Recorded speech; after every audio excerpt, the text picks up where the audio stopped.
Chapter 150. For Ning Ke, the opening of the second floor was a big deal.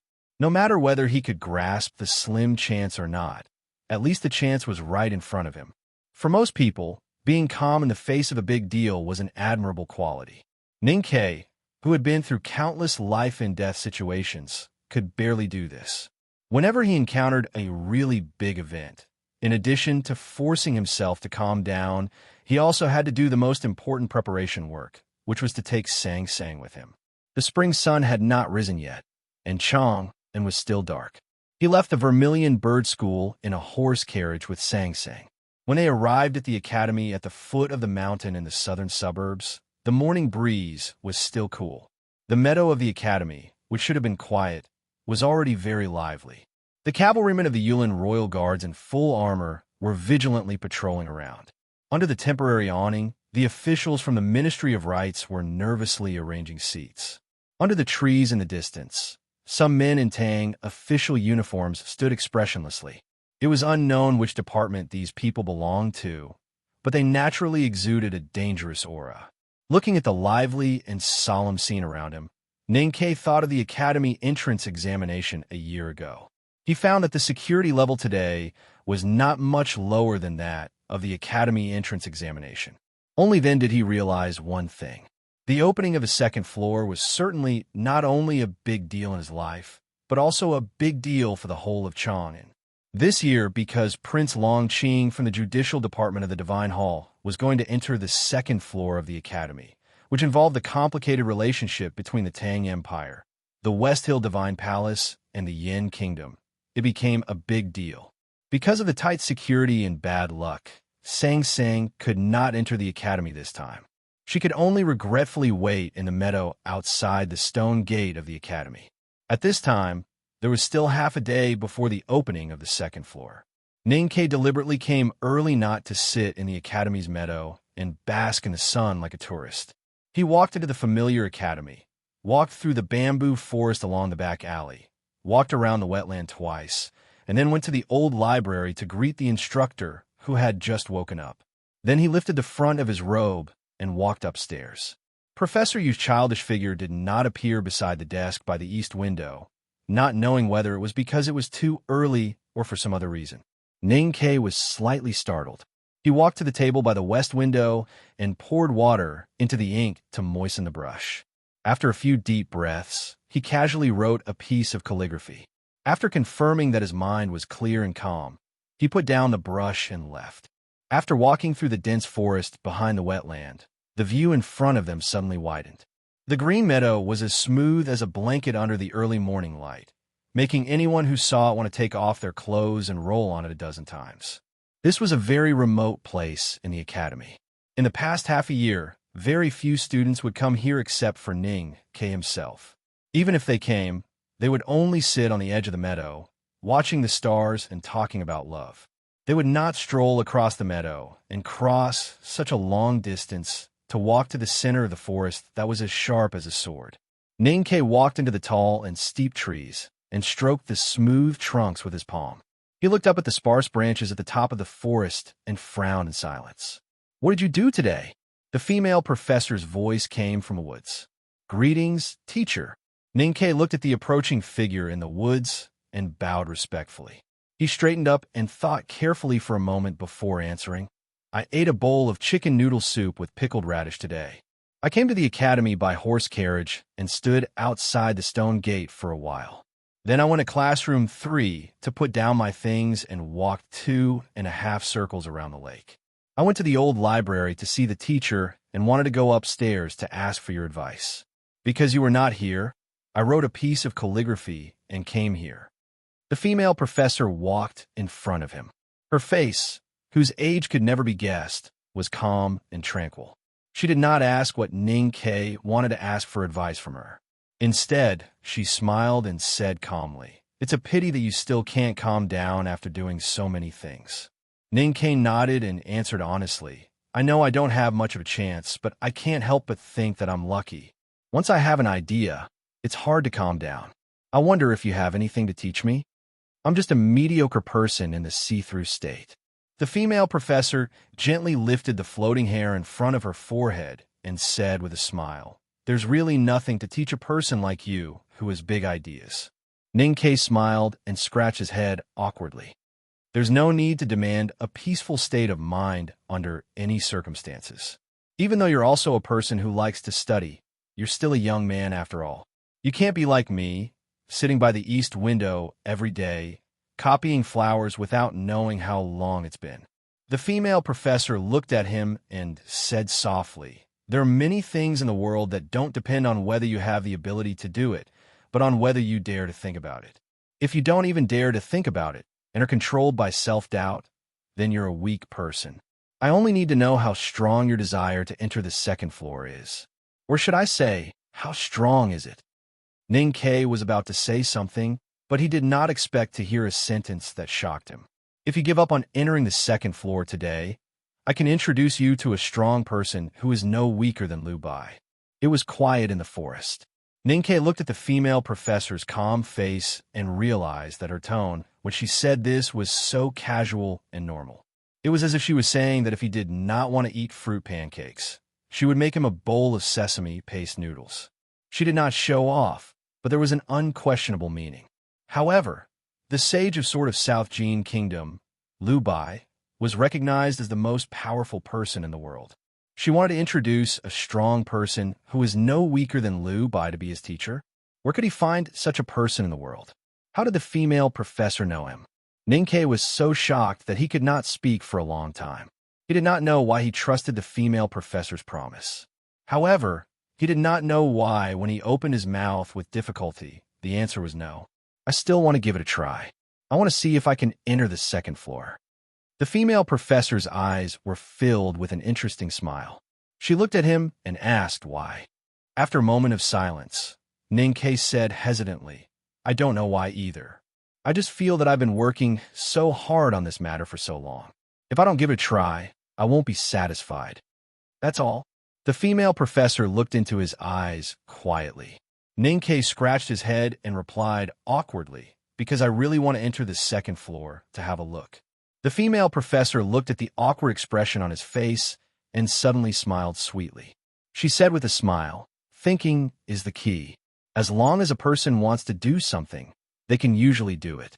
A person's thinking or ambition has always been the most beautiful thing in this world. You've made the right choice by persevering. I told you last time that these trees are like swords inserted into the earth. If you can pull these trees out, they will be swords piercing into the sky. A person's persistence is self, and self is the sword in your hand. It's just a pity." She turned and walked out of the sword forest, leaving behind a sigh. Ninkei did not understand what she meant. He thought nervously, "Does the female professor mean that even though I have a good foundation and will, I'm still no match for Prince Longqing?" Looking at the slim figure that was gradually disappearing at the edge of the sword forest, he suddenly asked, "Sir, you said that if I don't enter the second floor, you will introduce me to a teacher. Is that true?" The female professor did not turn back and replied calmly, "Of course it is true." Ninkei raised his hand to cover his forehead and asked with a smile, "Can I regret it now?" The female professor replied with a smile, "I have given you a chance. Thoughts, persistence, ego, ambition soared." The female professor's words seemed to be covered with a layer of veil, and the hidden meaning could not be seen clearly. However, Ninkei vaguely understood something. The female professor had said this to him because she had seen through his nature. Since he escaped from Chang and city at the age of 4, he had relied on this spirit to survive and live better and better. Thinking of Chun Pippi's solemn words in the old library last night, "Stay true to yourself and do your best," Ninkei found that it was actually the same as what the female professor had said. After careful consideration, although he still did not know what the test would be when the second floor opened, he could roughly guess what the test would be. "This should be something that I am good at." Ninkei gently clenched his fists and walked through the wetlands and quiet alleys, arriving at the already noisy front yard of the academy. Among the black and white buildings of the Qingmei Academy, so many people appeared out of nowhere. The professors and doctors who usually spent most of their time researching their own topics had collectively moved all kinds of chairs outside. Holding hot tea in their hands and arguing fiercely about what would happen on the second floor today. They even began to make bets. The students of the academy had arrived early. Although most of them did not dare to hope that they could enter the second floor, no one was willing to miss such a moment. The students surrounded the 6 students of the course of magic skills and kept cheering for them. Naturally, Xie Qingyun from South Jin Kingdom was the focus of everyone's attention. It was almost noon. Accompanied by melodious ritual music, Princely Pei Yin of the Tang Empire, Princess Liu, and several officials of the imperial court walked up from the meadow. Following closely behind them were envoys from various countries and dozens of divine priests and Taoists from the West Hill Divine Palace. Some of the green trees along the path in the middle of the meadow had already blossomed. They were pink, fresh, and lovely, especially the peach tree near the main entrance of the academy. For some reason, it was especially in full bloom, tenderly swaying in the spring breeze. A young man in a dark robe walked from the path. The blooming peach blossoms were set off by his perfect cheeks and suddenly lost all color. This man was Prince Long Qing of the Yin Kingdom. All the divine priests under Mo Li, the deputy headmaster of the Yutian Academy of West Hill, as well as the envoys from various countries, all stood up. The academy students who were in a heated discussion suddenly fell silent. Even the professors and doctors of the academy who were used to the opening ceremony of the second floor could not help but clap their hands in admiration when they saw the young prince walking through the sunlight and flowers. Ning Ke stood in the corner of the crowd and watched the movements in the field. No one noticed him. Even after that day, no one would really consider an ordinary academy student like him as an opponent of Prince Long Qing. A professor of the academy walked out. Seeing the professor's appearance, all the princes, princesses, and bigwigs of the West Hill Divine Palace stood up and slightly bowed to him. This was because the professor was a divine talisman master who lived in seclusion in the academy and had an extremely noble status. No one would put on airs in front of such a person. Not to mention that the opening ceremony of the second floor of the academy was presided over by this professor. The second floor of the academy opens today and only accepts one person. The professor looked at the hundreds of people in the field and said expressionlessly. No one knew what kind of talisman magic he used, but his old voice was clearly transmitted to everyone's ears, and it did not seem to be loud or ear-piercing. The test method is very simple.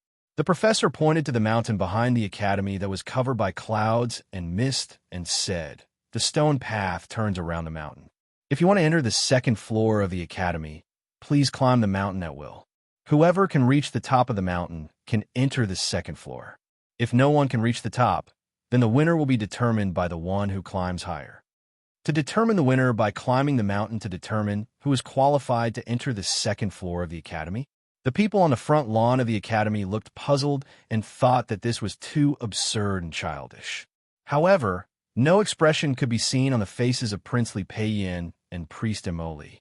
These bigwigs still knew some details about the opening of the second floor in the past and knew that the people in the academy liked to be mysterious, but they did not think that it was child's play. Everyone in the field raised their heads and looked at the mountain behind the academy. At this time, the sun had risen to the highest point of the sky, and the light was the most intense. However, for some reason, the blazing sun could not disperse the mist on the mountainside. People could not see the appearance of the mountain in the clouds at all, and could only see the sloping mountain path under the clouds. It was not until now that many students of the academy remembered that they had never looked at this mountain.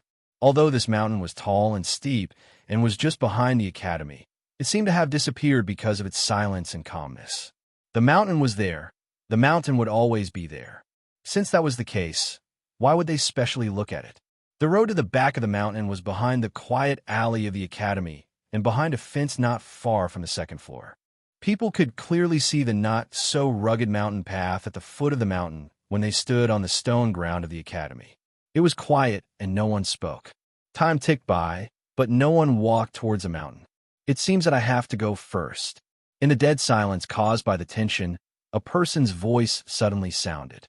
To everyone's surprise, the first to climb the mountain and move towards the second floor of the academy was not a student of the academy, nor was it Prince Long Qing, who was regarded as the son of God by all the believers of Haotian Taoism.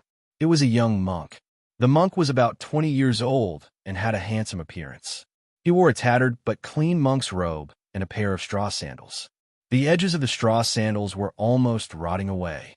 One could imagine how many barren hills and treacherous rivers these shoes had accompanied him through. However, if one looked closely, one could see that there was not a single speck of dirt on his feet. His feet were as white as a lotus. To be continued. If you like this work, please come to Chidian. Come to vote for me. Your support is my greatest motivation. Chapter 151. Princely Payan looked at the young monk who was walking towards the back of the academy. He frowned and looked unhappy. He had come as a representative of the royal family to attend the opening of the second floor of the academy. His main purpose was to ensure that the agreement would not be interfered with. He had never thought that the students of the academy would be able to defeat Prince Longqing. However, after such a long time, no student of the Tang Academy had bravely stood up. Instead, a young monk in a tattered robe had taken the lead. As a prince of the Tang Empire, it was inevitable that he would be a little angry. Who is this monk? He frowned and looked at the official from the Ministry of Rites beside him. The official lifted his sleeves to wipe the sweat off his forehead and replied softly, "He is a traveling monk from the Dadu Temple of the Yuelun Kingdom. He made an application in advance and was allowed to enter the academy today." Li Peiyan was slightly stunned. He wanted to say something, but eventually shut his mouth. Unlike what people imagined, when the second floor of the academy opened, it never cared whether those who wanted to enter the second floor were students of the academy or not. The academy welcomed all challengers regardless of nationality or sect. To be able to enter the second floor of the academy meant that one would have the opportunity to meet the headmaster of the academy and receive his personal teachings. This treatment was like the sweet dew that Haotian had sprinkled on the human world. It was like honey in front of a honey peak. No one could resist this temptation. Therefore, since many years ago, whenever the second floor of the academy opened, young talent from the South Jin Kingdom, the Great River Kingdom, and the Yuelun Kingdom would travel thousands of miles to the academy to try their luck. What was strange was that the sects and countries of these young prodigies also maintained an interesting silence regarding this matter. The reason why these countries and sects kept quiet was actually not complicated. They could not extinguish the young talents yearning for the second floor of the academy from the bottom of their hearts. They believed that the headmaster of the academy's moral character was as pure as the clouds, and his heart was as broad as a mountain. He would never interfere with the internal affairs of other cultivation sections. More importantly, they believed that the headmaster of the academy would treat all the disciples of the second floor equally and never hide anything. Since that was the case, if these young talents from the South Jin Kingdom and Yuelun Kingdom could really enter the second floor, they could not only learn the exquisite skills of the academy, but also build a close relationship between their sects and the academy. It could even indirectly cause the Tang Empire to be friendly to them. Why wouldn't they remain silent? It was a pity that the opening date of the second floor of the academy was uncertain, and there were very few talents selected.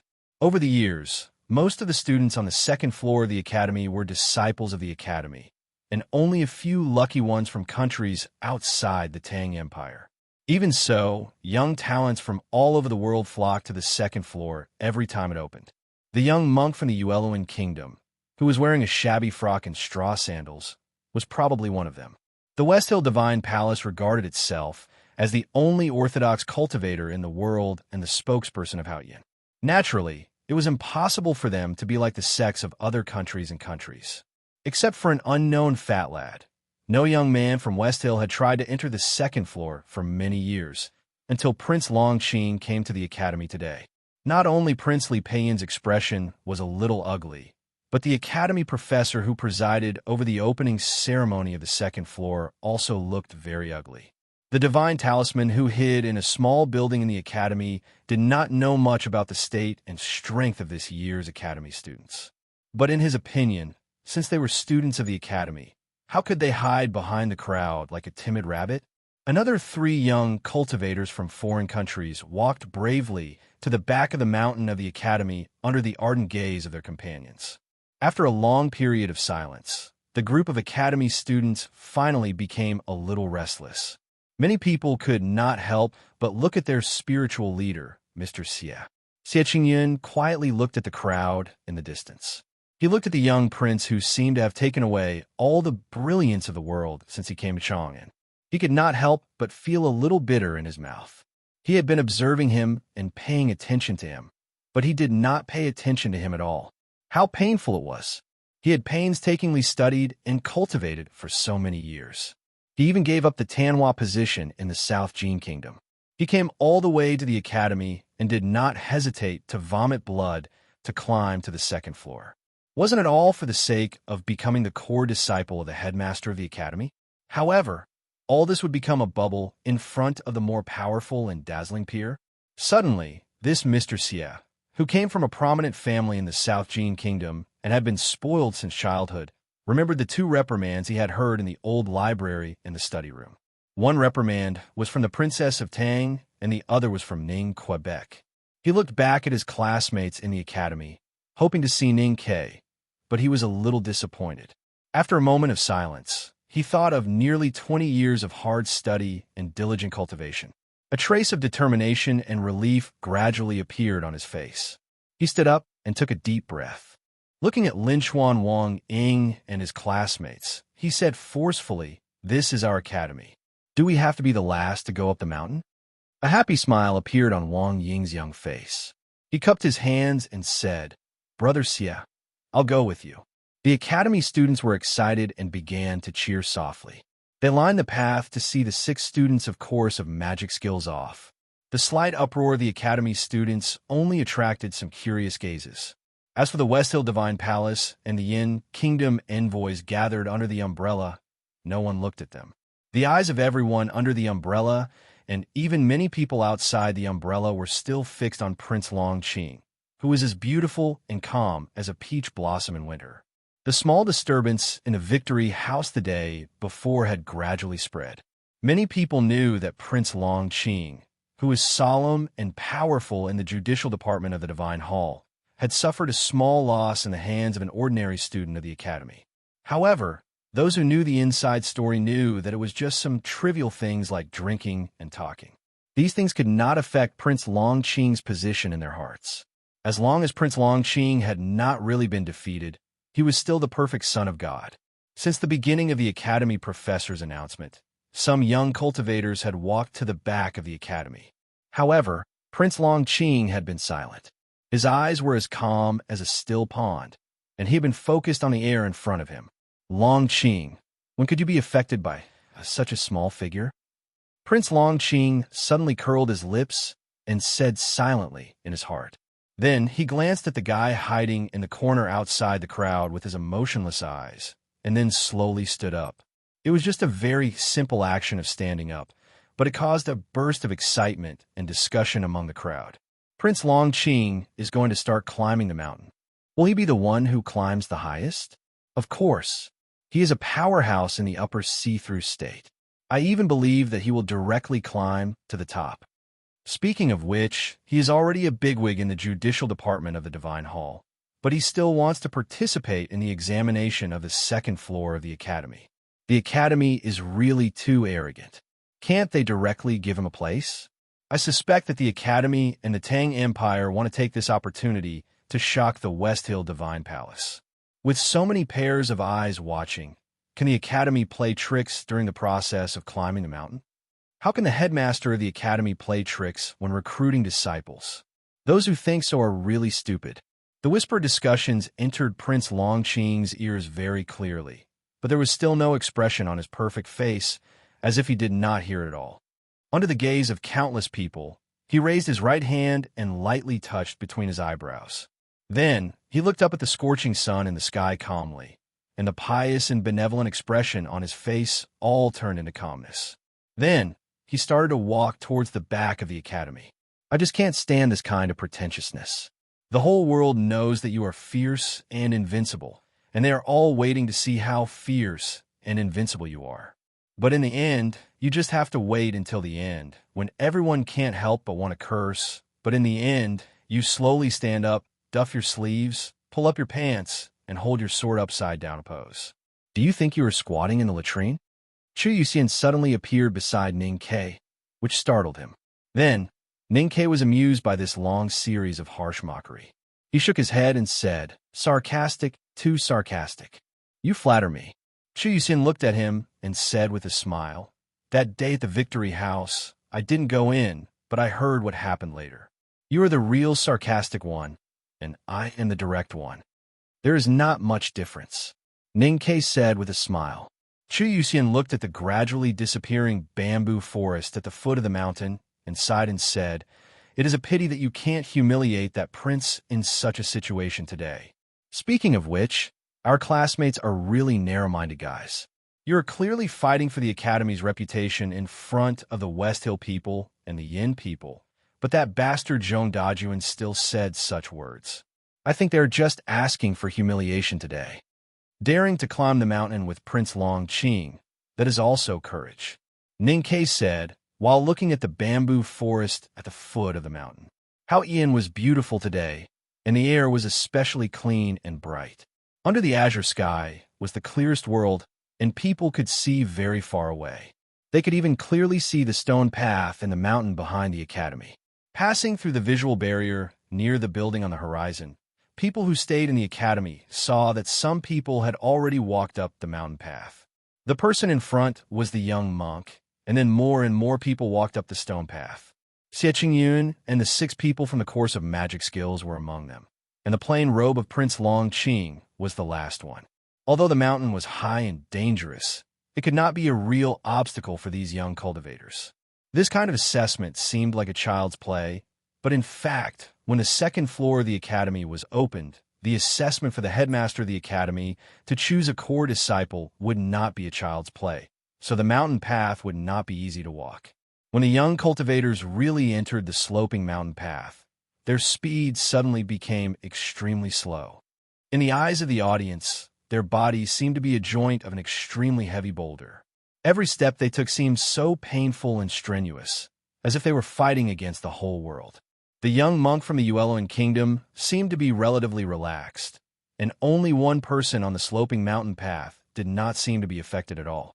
He walked as usual, as if he was walking on flat ground, and calmly surpassed his peers. His sleeves were slightly swaying behind him, and he did not look like he was carrying out a difficult challenge, but more like he was climbing the mountain to enjoy the scenery. It was Prince Long Qing.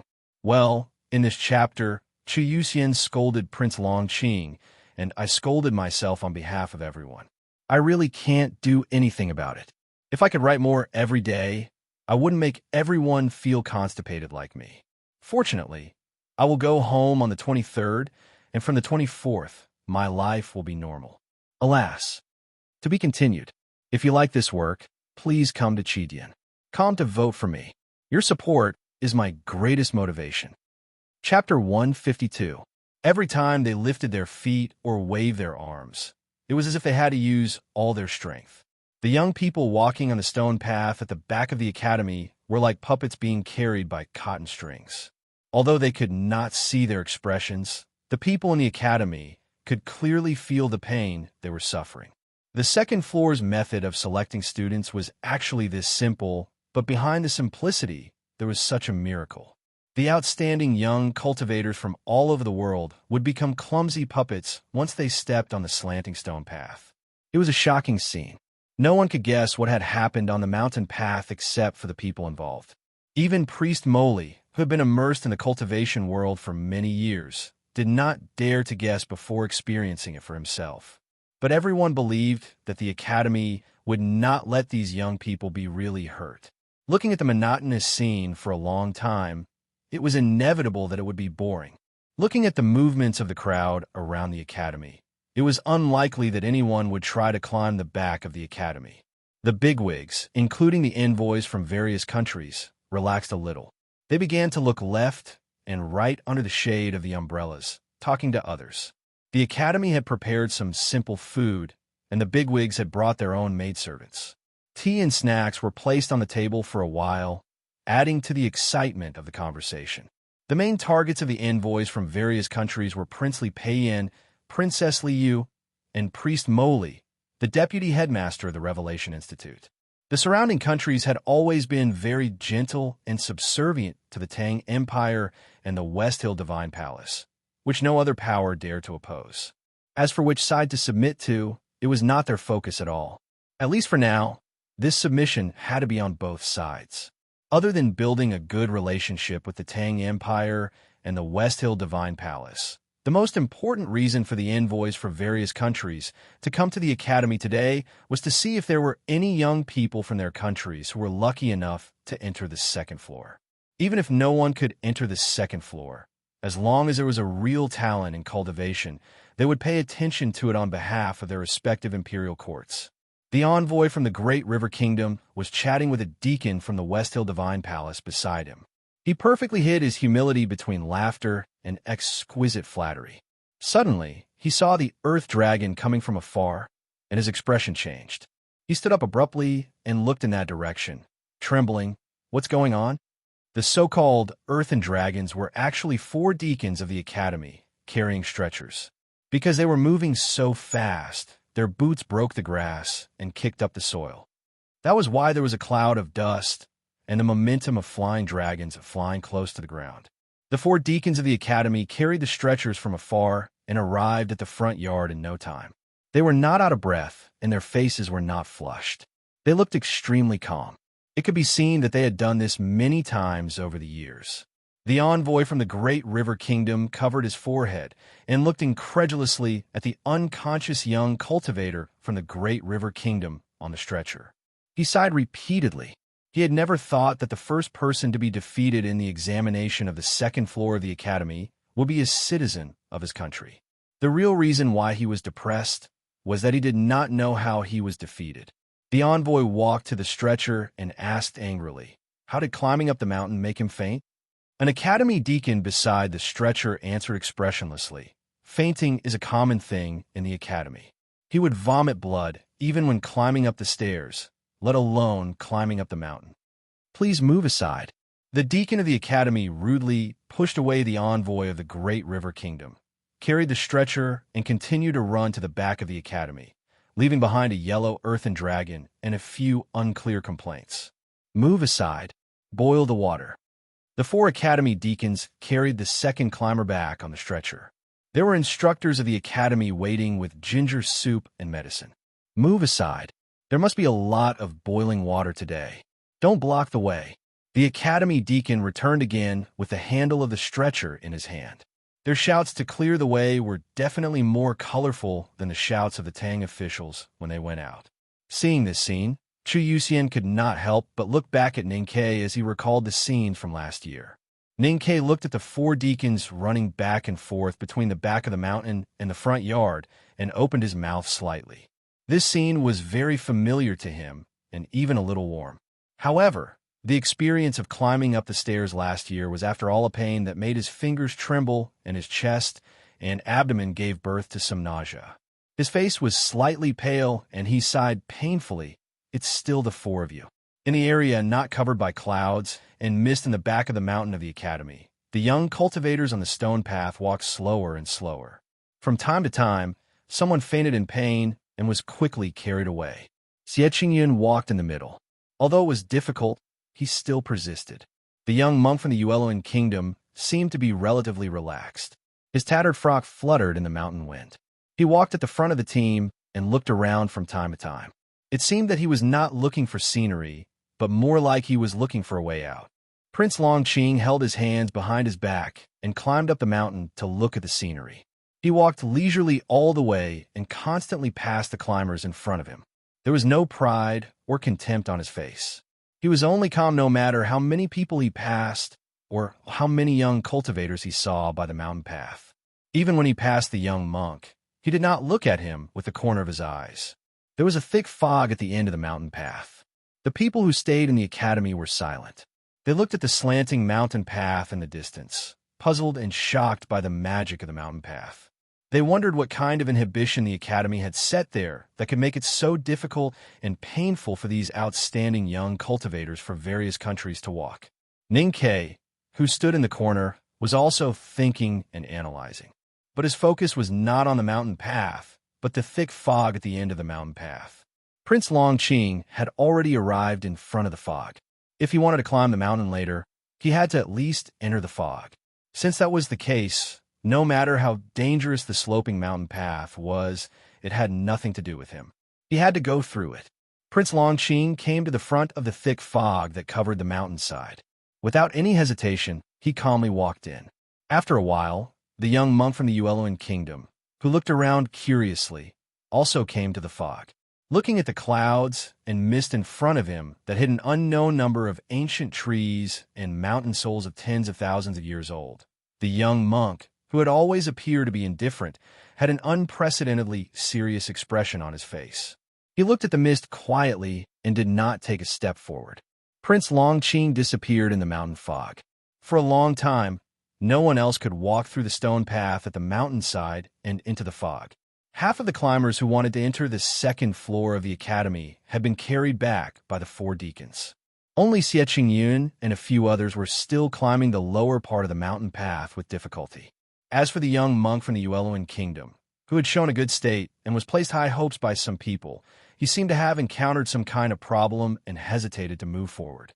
Looking at the current situation, the people in the academy who were watching the ascent had already made a judgment in their hearts that no one could defeat Prince Longqing.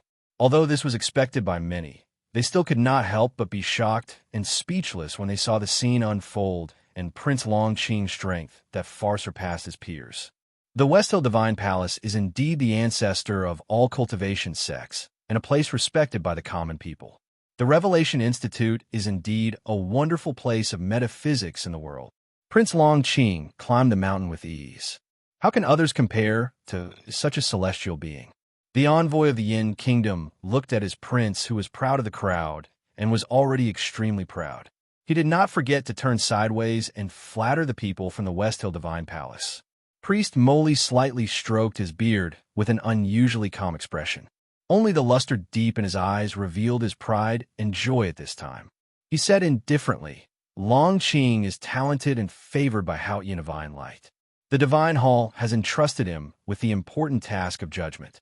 Although the Academy is also a noble and mysterious place, it is really not enough to boast that he climbed the mountain behind the Academy. Although he said it was not enough to boast, everyone knew that it was a compliment. The envoy of the Yin kingdom hurriedly said a few more words and then turned to the Tang officials. He stopped smiling and said indifferently, "Speaking of which, the Tang Empire has gathered many famous and virtuous officials. Unfortunately, there seems to be no outstanding person in this year's academy." In the eyes of the Yin kingdom, the Tang Empire was undoubtedly a cruel and fierce beast. They had never liked the Tangs. Today they had such a rare opportunity to attack the ambition and confidence of the Tang Empire, so they naturally would not miss it.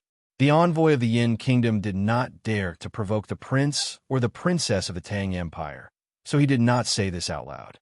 However, he did not deliberately control his voice either. The faint sarcasm floated along with the indifferent and emotionless words. Under the bright yellow umbrella, the Tang officials' faces were extremely ugly. 5 of the 6 students in the course of magic skills in the academy had already been defeated. The only one who continued to climb, Xie Qingyun, was from the South Jin Kingdom. Even if he was a student from the South Jin Kingdom, it seemed that he would not be a match for Prince Longqing. In this case, the younger generation of the Tang Empire had suffered a crushing defeat in today's mountain climbing test on the 2nd floor. Prince Li Peiyin's expression was somewhat gloomy. He tightly grasped his sleeves and said in a low voice with no expression, "If I had known this would happen, I should have written a letter to Su Shi and asked him to release Wang Jinglu. At least the Tang Empire would not have lost so much face." Sitting beside him, Liu glanced at him and said with slight mockery, "Uncle, isn't it because of you that Wang Jinglu was banished to the Defender General of the State?" Li Peiyin glanced at her with a somewhat ugly expression. After a moment of silence, he frowned and said, "Why mention this again? Speaking of which, although Jinglu is known to be invincible below the knowing destiny state, Longqing has already stepped into the knowing destiny state. Even if he comes back, he may not be a match for Longqing. Is he not as good as Longqing? Or do you not want him to be like Longqing?" Liu's lips curled up slightly, and she said mockingly, "Uncle, didn't you come here personally to see Prince Longqing enter the second floor, so that you can rest assured?" Li Peiyan replied calmly, "You have to know that this is His Majesty's will." Hearing this, Li was silent. Today, when the second floor opened, Prince Longqing entered first as expected. Although this was an agreement between the Tang Empire and the West Hill Divine Palace, as the princess of the Tang Empire, she could not help but feel extremely unhappy when she thought of the words of the envoy from the Yin Kingdom and saw the unfathomable expression of Priest Moli. However, as previously discussed, Wang Jinglu had not returned, and the students of the academy were not strong enough. Who could win back some face for the Tang Empire? She subconsciously glanced at the silent students of the academy. However, even she herself did not know who she was looking for, or which faces of the students of the academy she was trying to find the last glimmer of hope and brilliance. In the old library in the depths of the academy, the window facing the west had been pushed open. When the spring breeze, accompanied by the fragrance of flowers, entered the building, the figure of a chubby lad appeared by the window. Outstanding young cultivators from all over the world had previously passed by the old library, but neither Prince Longqing nor the young monk had noticed him by the window upstairs. Chin Pippi's eyes flew over the square eaves of the study room above the wetland and fell on Ning Ke, who was in the dark corner of the stone platform. He took a bite of the cold bun in his hand and mumbled to himself, "How long are you going to wait?" On the meadow outside the academy, Sang Sang had already opened the big black umbrella. She stood in the shadow in silence and occasionally looked up at the dazzling white sunlight in the blue sky to confirm the time. Then she quickly took out the sunscreen lotion from Chinjinji Cosmetics store and sprayed it on her face. Then she spread it evenly with her small hands and rubbed it to the bottom of her muscles. She knew that the test to enter the second floor of the academy was to climb the mountain. She knew that her young master would definitely climb the mountain. Since that was the case, there was no need for her to be anxious. Why must he be the last to set off, and then continuously surpass others along the way to become the first to climb the mountain? This prince is really pretentious and hateful. Chu Yuxian took out the exquisite pastries wrapped in a handkerchief and took a piece for himself. Then he handed the rest to Ning Ke for him to eat. Ning Ke thought to himself, if the last to climb the mountain is pretentious and hateful, then what kind of person am I? At this time, inside and outside the academy, the officials and students of the Tang Empire did not look good. Sidhu Elan and the other students of the academy were even more ashamed. Ning Ke looked at everyone's expression and felt the atmosphere. He murmured, "Why don't I try?" His voice was soft, but Chu Yuxian heard it clearly. His hand holding the pastries suddenly froze. He stared at Ning Ke's face and shouted in disbelief, "What did you say? You want to try? Don't tell me you want to climb the mountain?" In the quiet front yard of the academy, Chu Yuxian's exclamation reverberated. Everyone was stunned and subconsciously turned to look at the source of the voice. Ning Ke looked at Chu Yuxian and said helplessly, "Xian, can your voice be louder?" So Chu Yuxian really jumped up and shouted in shock, "You really want to climb the mountain? You really want to enter the second floor?" At this time, everyone inside and outside the academy heard and saw clearly. Countless pairs of eyes turned to the corner and looked at Ning Quebec. They were so shocked that they could not speak. Ning Ke took the pastries from Chu Yuxian and wrapped them in a handkerchief. He smiled and said, "Leave it for me to eat along the way." After saying this, he walked towards the back of the mountain of the academy. "Tomorrow I will return from Fujian to Heilongjiang, and I will be flying vertically across China. I will arrive home at night. If I can write, I will update. If I don't have time, I will write 10,000 words the day after tomorrow. As for the matter of the plot, you can say that I wrote it slowly or that I wrote poorly, but I don't think so. Jiang Yi is the most solid story I've ever written in my entire life. If there was really a need for water, it wouldn't be like this." Again, I'll repeat the words that the brothers and sisters of the Chidian family have repeated countless times. If I could write 10,000 words a day, this plot would naturally be extremely well written and full of flavor. But in reality, I can only write 3,000 to 4,000 words a day. Naturally, it would cause everyone, including me and all of you, to feel somewhat dissatisfied and annoyed. I understand, but I can't do anything about it. I'm sorry. Fortunately, this bitter life is coming to an end. Many years from now, I hope that I'll be able to deeply understand how precious these 14 days of bitter wealth were in my life. Finally, I sincerely appeal to everyone to vote for me. Because I am worried that I will not have a chance to get votes tomorrow, I held back a smile for everyone to see. Of course, this paragraph is not counted in the word count. To be continued. If you like this work, please come to Chidian.com to vote for me. Your support is my greatest motivation. Chapter 153. The hero was always the last one to appear. On the battlefield filled with yellow sand, several deputy generals fought for a long time with knives, but they could do nothing to each other or were beaten back by the other. Then, a silver-robed young general suddenly pulled the reins and rushed over. With a spear, he knocked all the enemies off their horses, and then stood in the wilderness with his spear in hand. The twilight shone on his face, making him look extremely cool and pretentious. In the dark and rainy streets, the underlings of the gangs slashed at each other with watermelon knives. The blood was more violent and dense than the rain. From the west to the south, there were dozens of corpses lying messily on the ground. Then, the black-robed Jonghu Big Shot, holding a steel knife, shouted and waved it. It was like a blood dragon, killing from one end to the other. No one could withstand his knife, and no one could survive under his feet. He was extremely powerful.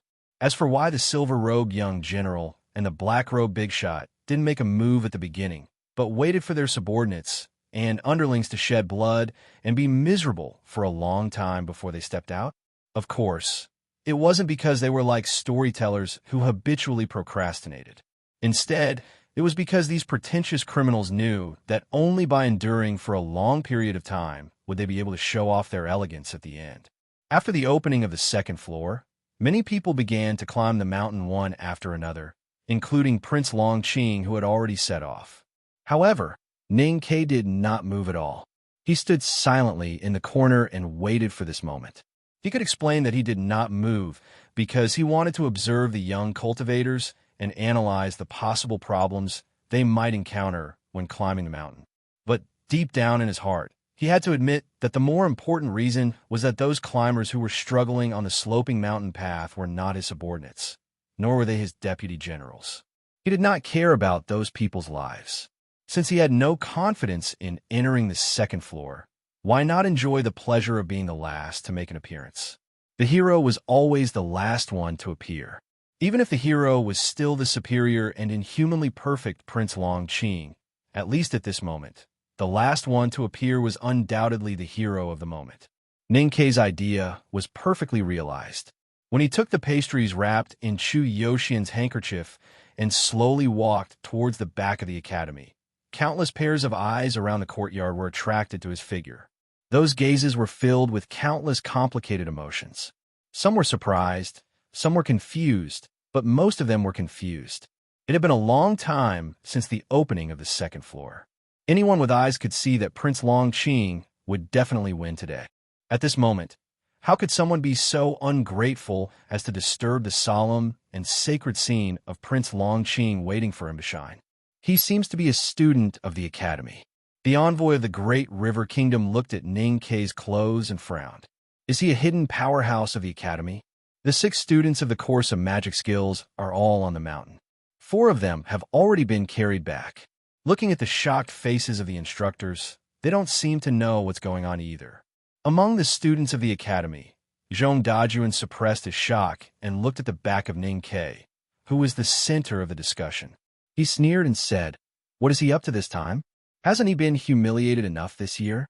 Sidu Ilan subconsciously took a step forward and clenched her hands in her sleeves. She looked at Ning Ke in front of her, her face full of curiosity and worry. Although she knew that Ning Ke was not as useless and despicable as his classmates said, she really couldn't understand why he wanted to climb the mountain at this time. She also couldn't figure out why he believed that he would have the opportunity to enter the second floor of the academy. Under the broad golden parasol, Liu looked at the young man who was not strange, but also not very familiar. She revealed a thoughtful expression. She recalled the scenes on the journey back from the grassland last year, and recalled the old man Liu Qingchen's smile and resolute words. She did not know why she had such strong confidence and hope in him, but she did not know where this confidence and hope came from. Li Peiyan followed her gaze and looked at Ning Ke with a serious and cold expression. As a prince of the Tang Empire, he was very willing to see a young man of the Tang Empire in the academy stand up and win back some face for the empire. But he did not want this event to have too many variables.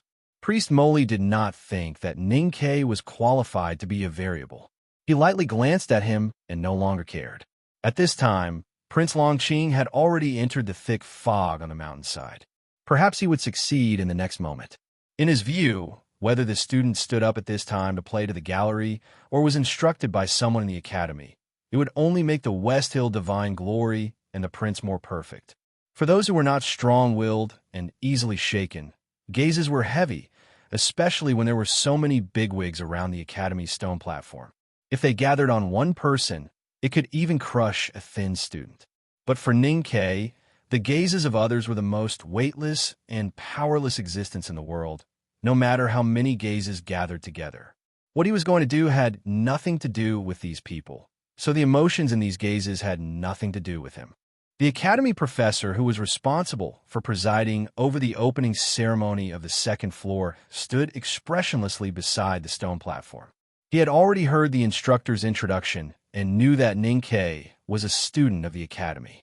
He also knew the rumors about this person this year. Why? The professor asked. Ning Ke honestly smiled and asked with hands folded in front. Not allowed? I didn't hear about the registration time limit you mentioned before. Indeed not. I just heard that you pretended to be sick and gave up the semester exam last year because you were afraid of losing to your competitors. So I don't understand why you want to climb the mountain today.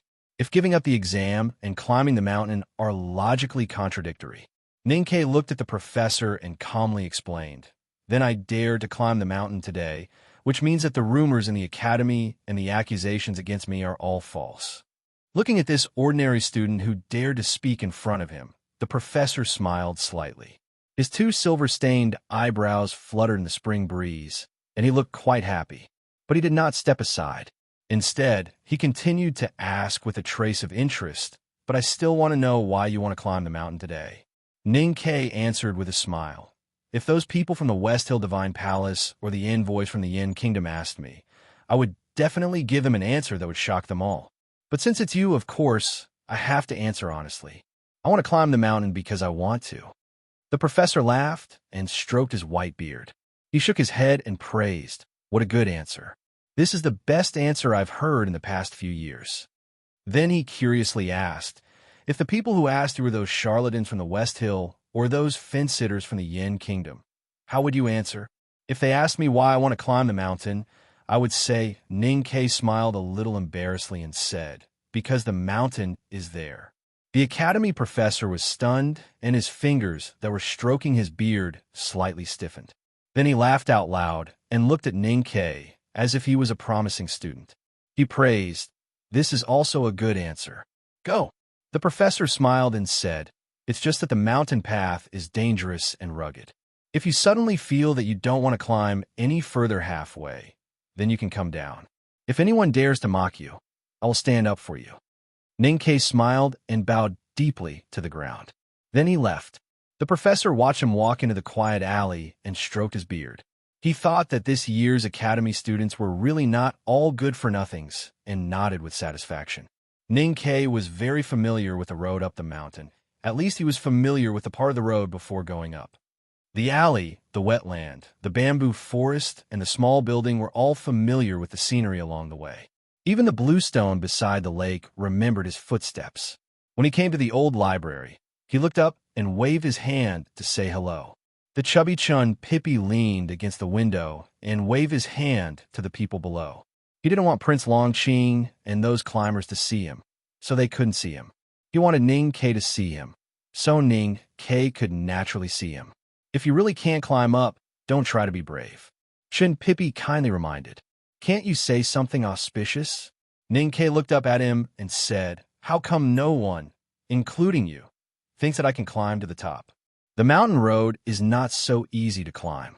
Chinpipi spread out his plump hands and said sincerely, "What's more, compared with Long Ching, you're really a kitten or a puppy." Ning Ke didn't bother to pay attention to him. He waved his hand and walked to the side of the old library. Suddenly, he thought of something and stopped. He turned back and asked unwillingly, "Is there really no back door?" Chinpipi held the window frame and shouted, "Die." Ning Ke smiled and shook his head. He continued to walk. When he bypassed the old library, he found that there really was a back door. He had spent a whole year in the old library. He had seen the scenery downstairs from upstairs and walked around downstairs. He clearly remembered that there used to be a gray dilapidated wall here, but now there was a door here. Behind the door was a blue stone path with green bamboos on both sides. He gradually climbed up until he slid into the dense forest and grass on the mountainside, far away from the bamboo forest. Stepping through the door, Ning Ke walked up the mountain along the path in the bamboo forest. Nothing out of the ordinary happened. The mountain path carried his body higher and higher as he walked. Gradually, he passed the wall below and past the picturesque bamboo forest. When he looked back, he could faintly see the people in the academy in the distance. The mountain path ahead became narrower and narrower. The big bluestone slabs were replaced by smaller stones. There was no bird singing in the forest beside the path. It was strangely quiet. As soon as his right foot stepped on a mountain path paved with fine stones, Ning Ke suddenly frowned and his face instantly turned as pale as snow. An indescribable sharp pain struck his brain from the soles of his feet that were stepping on the surface of the mountain path. The sudden pain made his legs weak, and he almost fell down. But he forced himself to support himself on the ground. After a muffled groan, he stood up again and looked to the side of the mountain path. Between the green forest on the side of the road, one could see the cliffs covered in moss. If one looked carefully, one could probably make out that the lines under the thick moss were actually some large characters carved on the stone. However, the strokes of the characters were painted in cinnabar red, and after countless years of wind and rain, they had long faded away. What a powerful psyche power attack. These are also the words left by the divine talisman master. Ning Ke stared at the stone engravings on the cliff in the forest, and his hands hanging beside him slightly trembled. At this moment, there were hundreds of thousands of invisible steel needles piercing through his soles. If ordinary people encountered such pain, they might have already fallen to the ground and cried out in pain. However, although his face was pale and his hands trembled, he was abnormally clear-headed, as if the pain had no effect on him. Previously in the academy, Ning Ke looked at the mountain path from afar and saw Xie Qingyun and others walking extremely slowly on the mountain path with great difficulty. Although he could not see their expressions, he could vaguely perceive their pain. Then he guessed what kind of inhibition was on the mountain path. But he did not expect that the assessment of the second floor of the academy was so overbearing and barbaric that such a powerful divine talisman was used at the beginning.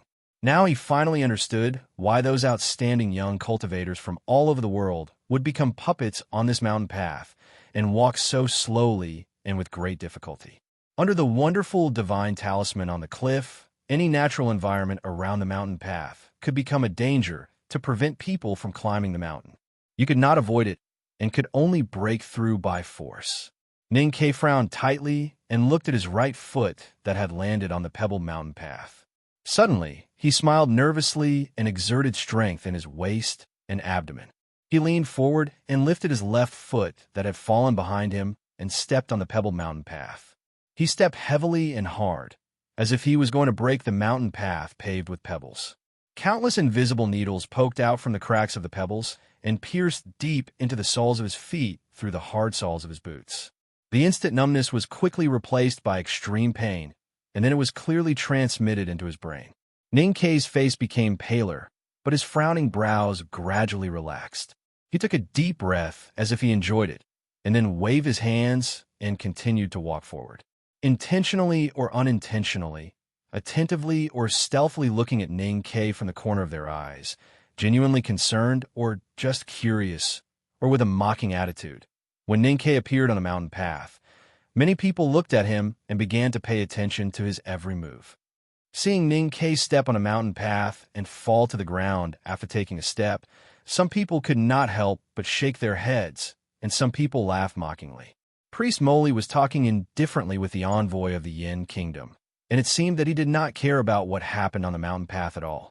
But after seeing Ning Ke fall, he could not help but shake his head contemptuously.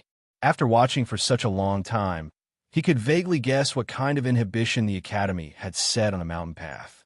At this time, seeing that Ning Ke was so badly suppressed by the talisman power, he was sure that Ning Ke was at most in the no-doubt state. No-doubt state? It was probably a good level in the Academy's course of magic skills. But with such a state, he wanted to make a big splash after enduring for so many days? That was too wishful thinking. Among the students of the Academy, Zhong Dajuan pointed at the mountain path and sneered. Playing to the gallery is just playing to the gallery. He only wants to attract attention, but he doesn't think about how much damage this will bring to the Academy's reputation. Sidu Ilan could not help but gasp when she saw Ning Ke fall down on the mountain road. Hearing this mockery, she could not help but glare at him angrily. She took Jin Wutsai's little hand and took 2 steps forward, pulling the distance between them and the Academy students further. Your hand is a little cold. Jin Wutsai looked at her worriedly and said. Although the granddaughter of the Chancellor was more worried about Xie Qingyun, who was still struggling on the mountain path, she was still worried about her female companion, because it seemed that Ning Ke did not have any chance. It's okay. I just can't bear to see some people's faces. Sidu Ilan glanced at the classmates who were talking behind her and sneered. Even if Ning Ke can only take 1 step on the mountain path, he is still better than these people who dare not even try. Jin Wutsai looked at the mountain path in the distant forest and said worriedly, but it seems that Ning Ke can't take a second step. Sidu Ilan did not answer her, but just focused on the mountain path, silently cheering for the long-forgotten friend of the Academy in her heart. Suddenly, a look of surprise appeared on her beautiful cheeks. She pointed to the distance and jumped up, shouting, "Look! Look! Ning Ke is starting to walk." Many people in the Academy noticed what happened on the mountain path. They saw Ning Ke climb up with difficulty, pause for a moment, and moved his left foot to take a step forward. Then Ning Ke took the 2nd step, the 3rd step, and the 4th step. Although it was obvious that his body was trembling and his walking speed was very slow, it could be felt that he was walking more and more steadily, as if each step would deeply step into the hard mountain path. Someone among the Academy students let out a cry of surprise. A young official from the Ministry of Rights of the Tang Empire stood up and looked at the mountain path, his face full of excitement. He did not know who the young student on the mountain path was, nor did he believe that he could defeat Prince Longqing and climb to the top of the mountain. But he felt that as the young student walked, the previously suppressed pride and confidence returned to him. In the corner, Chu Yuxian, who was taking out the 2nd bag of snacks to eat, opened his mouth wide in surprise, but forgot to put the pastries in. He looked at the figure on a mountain path and suddenly realized that he had never really known him. Liu looked at the mountain path and smiled after a moment of silence. Chin Pippi leaned against the window of the old library and looked at the direction of the mountain path. He sighed and said, "You are so cruel. Speaking of which, can you find anyone in this world who is more cruel to himself than you? I don't know. How far can you go? I still don't know." After saying this, he closed the window, and a few green leaves fluttered down. A few green leaves were swept down by the wind, swept over Ning Ke's shoulder, and fell to the ground.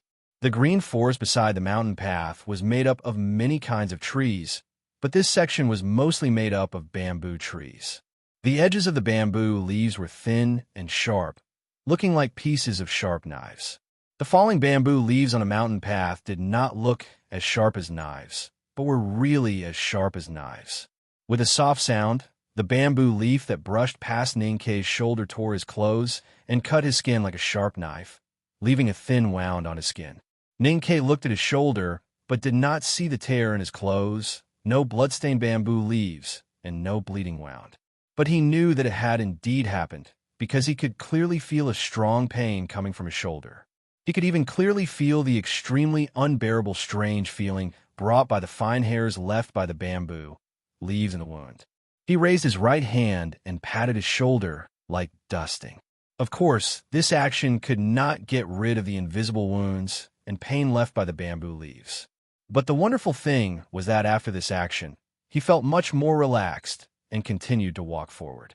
More bamboo leaves rustled down, brushing past his cheeks, brushing past the front of his robe, brushing past his back, falling on the pebbled mountain path. His clothes were the same as before, but there were many more invisible tears and countless more unbearable pain for ordinary people. But his face was still the same, just a little paler. A gust of mountain wind blew, and countless bamboo leaves swirled into the air and then dripped down like a rainstorm. Ninkei walked in the rain of bamboo leaves and no longer bothered to pull out the bamboo leaves that were about to fall on his body.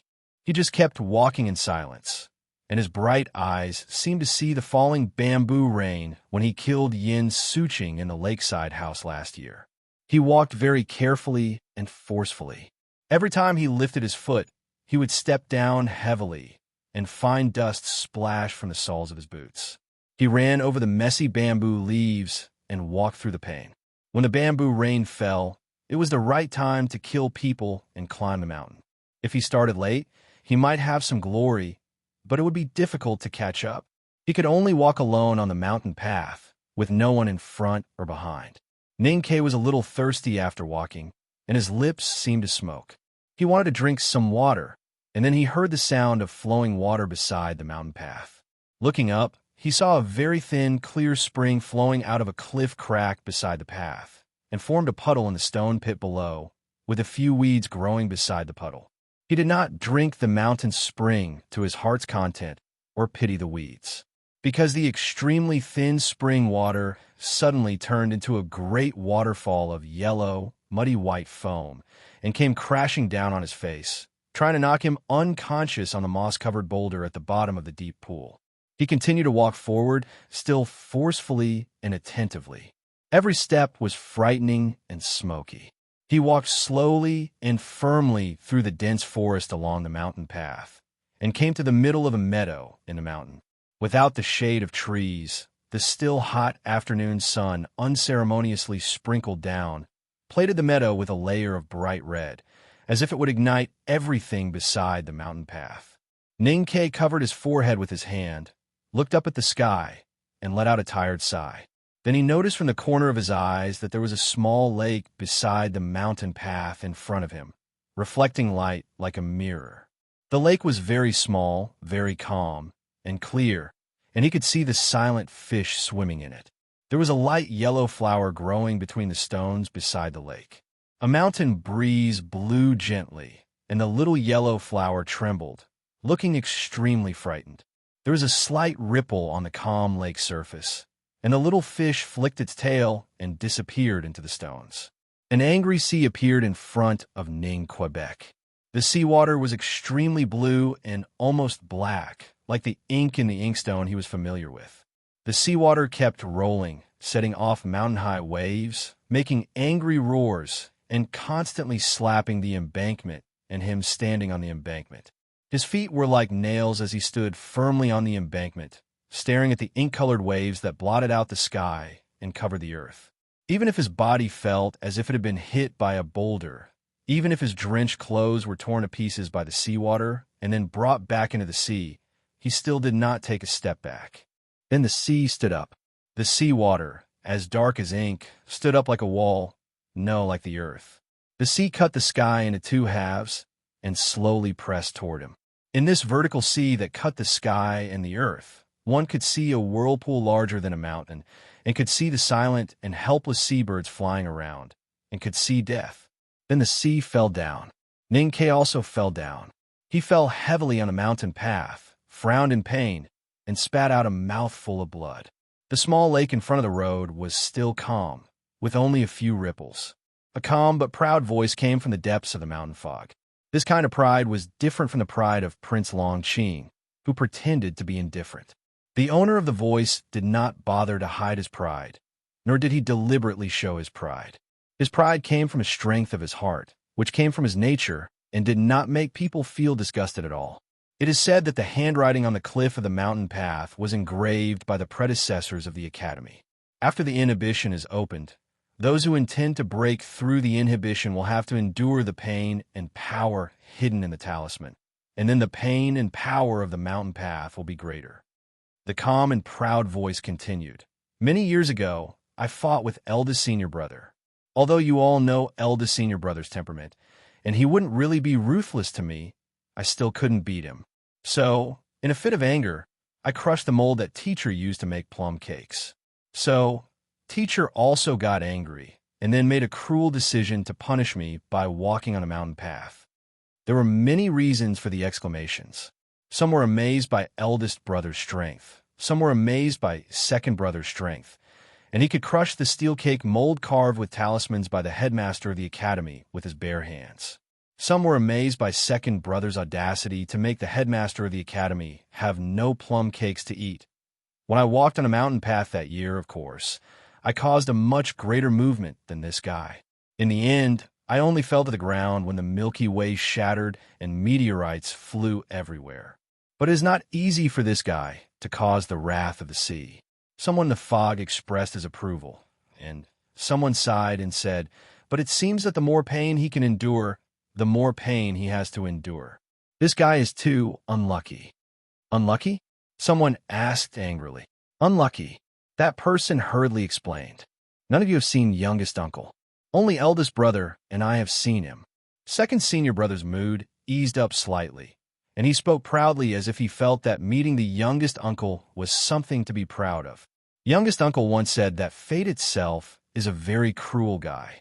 If it wants to choose you to undertake a mission, then before it is sure that you are able to undertake this mission, it will try its best to break every bone in you, strip every bit of your flesh and blood, and let you suffer the most extreme pain in the world.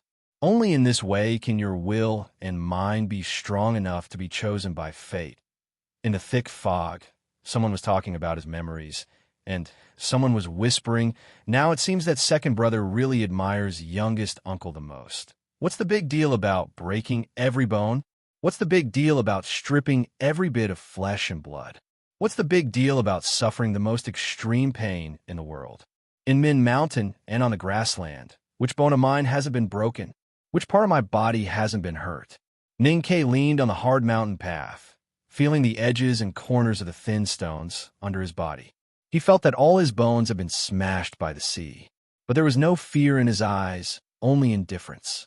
He struggled to get up with his hands on the ground, raised his sleeves to wipe the blood on his lips, and looked back at the long mountain path he had walked, shouting, last summer in the old library, I read the books you wrote. I saw the needles you hid in the books. I saw the bamboo, leaves you hid in the books. I was knocked unconscious by that damn waterfall. I was also swallowed by that stinky sea, but so what? I am still standing here. Last year, I was an ordinary person who knew nothing.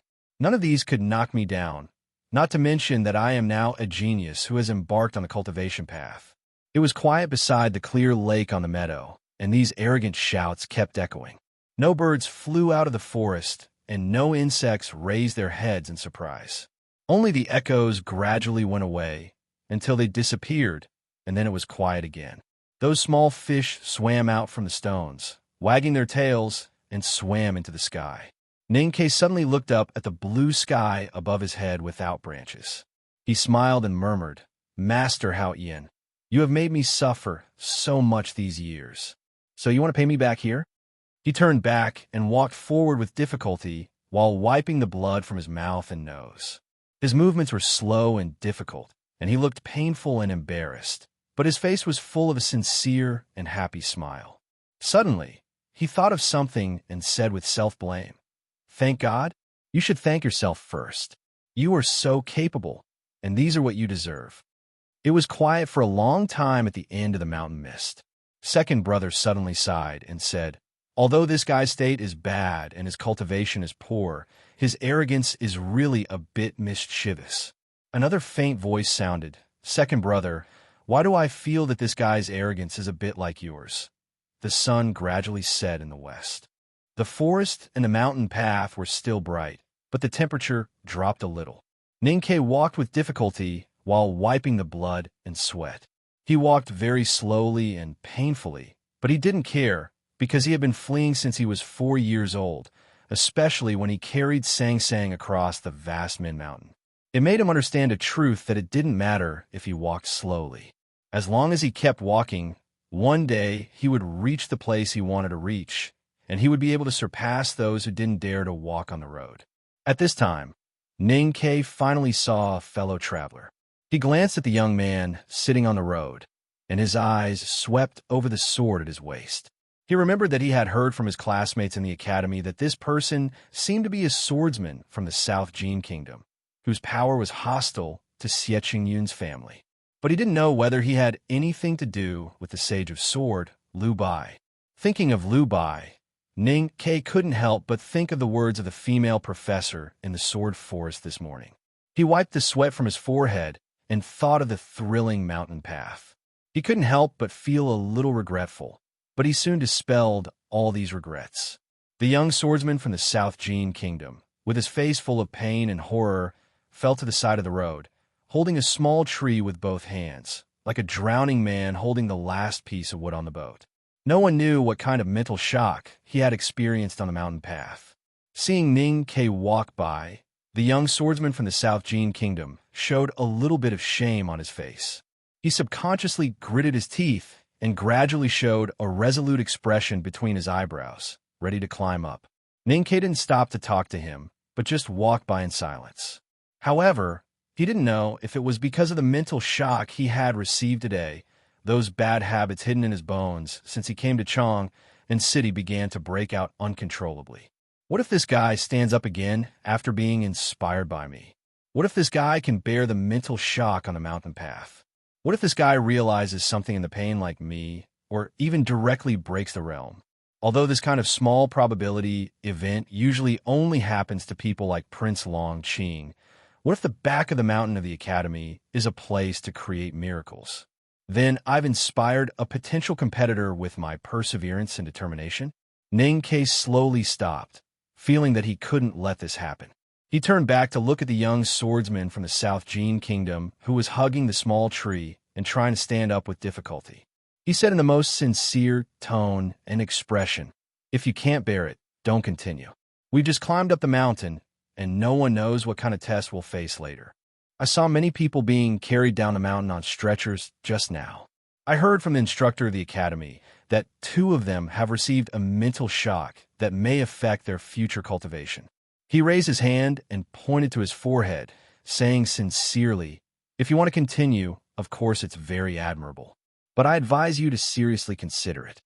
The so-called courage and determination were often things that happened in an instant. If one seriously considered it, then everything would become a bubble.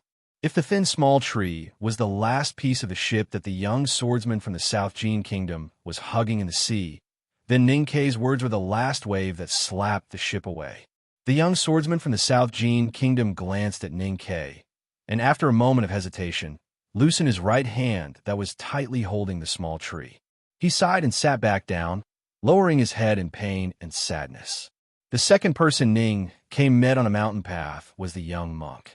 The young monk was not going up the mountain, but going down the mountain. He was not as embarrassed as the young swordsman from the South Jin Kingdom. When he walked down the mountain path, he had a faint smile on his face, and his tattered monk robe fluttered in the wind, looking quite otherworldly. At the foot of the mountain, Ning Ke could tell that the young monk's state was quite high. Even if it was slightly lower than Prince Long Qing's, it was not by much. Looking at his current appearance, it was obvious that he still had some strength left. Ning Ke didn't understand why he would give up. "You're not going?" he asked. The young monk smiled and shook his head, saying, "The fog is not good, so I'm not going." After saying this, the young monk's gaze fell on the bloodstains on Ning Ke's body and face. His handsome brows slightly furrowed, and his smile gradually faded. He asked, "Why are you so embarrassed?" "I'd also like to ask why you're not embarrassed," Ning Ke replied. The young monk looked at him quietly and suddenly said, "I suddenly feel that you might be a threat to me in the future. I want to kill you before you're strong enough." Ning Ke shook his head, pointed to the end of the mountain path, and said, "This is the academy, and this is the back of the mountain. You don't dare to kill me. Besides, thank you for telling me this. If we meet again next time, I'll try to kill you first. If you want to kill each other, shouldn't you tell each other your names?" The young monk smiled and said, "I'm Wu Dao from the wilderness. Ning Ke smiled and said, I thought you were a monk from the Ueluan kingdom, and I have a question that has been bothering me for a long time. It seems that I can't ask you now. The monk Wu Dao smiled and said, Still want to ask? Ning Ke tidied up his clothes and sincerely said, Zhong Dajuan from the academy. Not long after passing by the young monk, Ning Ke met the third person beside the mountain path. It was the academy teenager Wang Ying who had fallen into a coma. Ning Ke poured a handful of water on Wang Ying's face, and then turned back to look down the mountain path. He thought that the monk must have seen the unconscious teenager when he passed by, but he didn't stop to save him. Sure enough, he was not merciful, and the murder might be true. Among the 6 students of the course of magic skills, only Wang Ying from Linchuan was still persisting on the mountain path, except for Xie Qingyan. But the teenager couldn't hold on for too long. Ning Ke glanced at Wang Ying's red face and knew that he fainted because of the shock. Although he knew how to cure it, he really didn't have the energy and time to go to the valley to pick herbs. He stood up and shouted towards the bottom of the mountain path, Where are you 4 porters? Just as he finished speaking, there was a sound of clothes fluttering in the woods beside the road. The 4 deacons of the old library carried a simple stretcher and ran over breathlessly. They glanced at the unconscious Wang Ying and explained to Ning Ke, We were resting just now, so we didn't find it. In addition, we are deacons of the old library, not porters. That person was seriously explaining, and suddenly saw Ning Ke's face clearly. He was shocked and shouted, Why is it you again? Ning Ke said angrily, I have just said this at the foot of the mountain. They were all old acquaintances, so it was natural that they didn't need to explain. A deacon looked at Ning Ke and patted his chest, saying with fear, Fortunately, climbing the mountain is a one-time business. If you climb the mountain like last year, you will run to death alone. Ning Ke laughed, which affected his injury, and blood gushed out from the corner of his mouth. You are bleeding, a deacon kindly reminded. It's nothing. Ning Ke carelessly wiped off the blood dripping from his lower jaw, and looked at them curiously and asked, Why can you enter the mountain path? We're not cultivators. The deacon explained. Ning Ke called softly and regretfully thought that if it was this day last year, when he couldn't cultivate, wouldn't it be easy to climb the long mountain path? Don't dream about it. There are many troubles ahead of us. The deacon reminded. Ning Ke laughed and pointed to Wang Ying, who was still in a coma, and said, Then I will leave this child to you. I will go first. After saying this, he waved to the 4 acquaintances who had witnessed his climbing career, put his hands behind his back, and continued to climb the mountain while humming a tune. He talks like an old man, but in fact he is also a child. A deacon looked at the back of the figure on the mountain path, shook his head, and said with emotion, I don't know what kind of luck this guy has. He can actually cultivate. A deacon said with a smile, Think about how miserable he was when he climbed the stairs every day last year.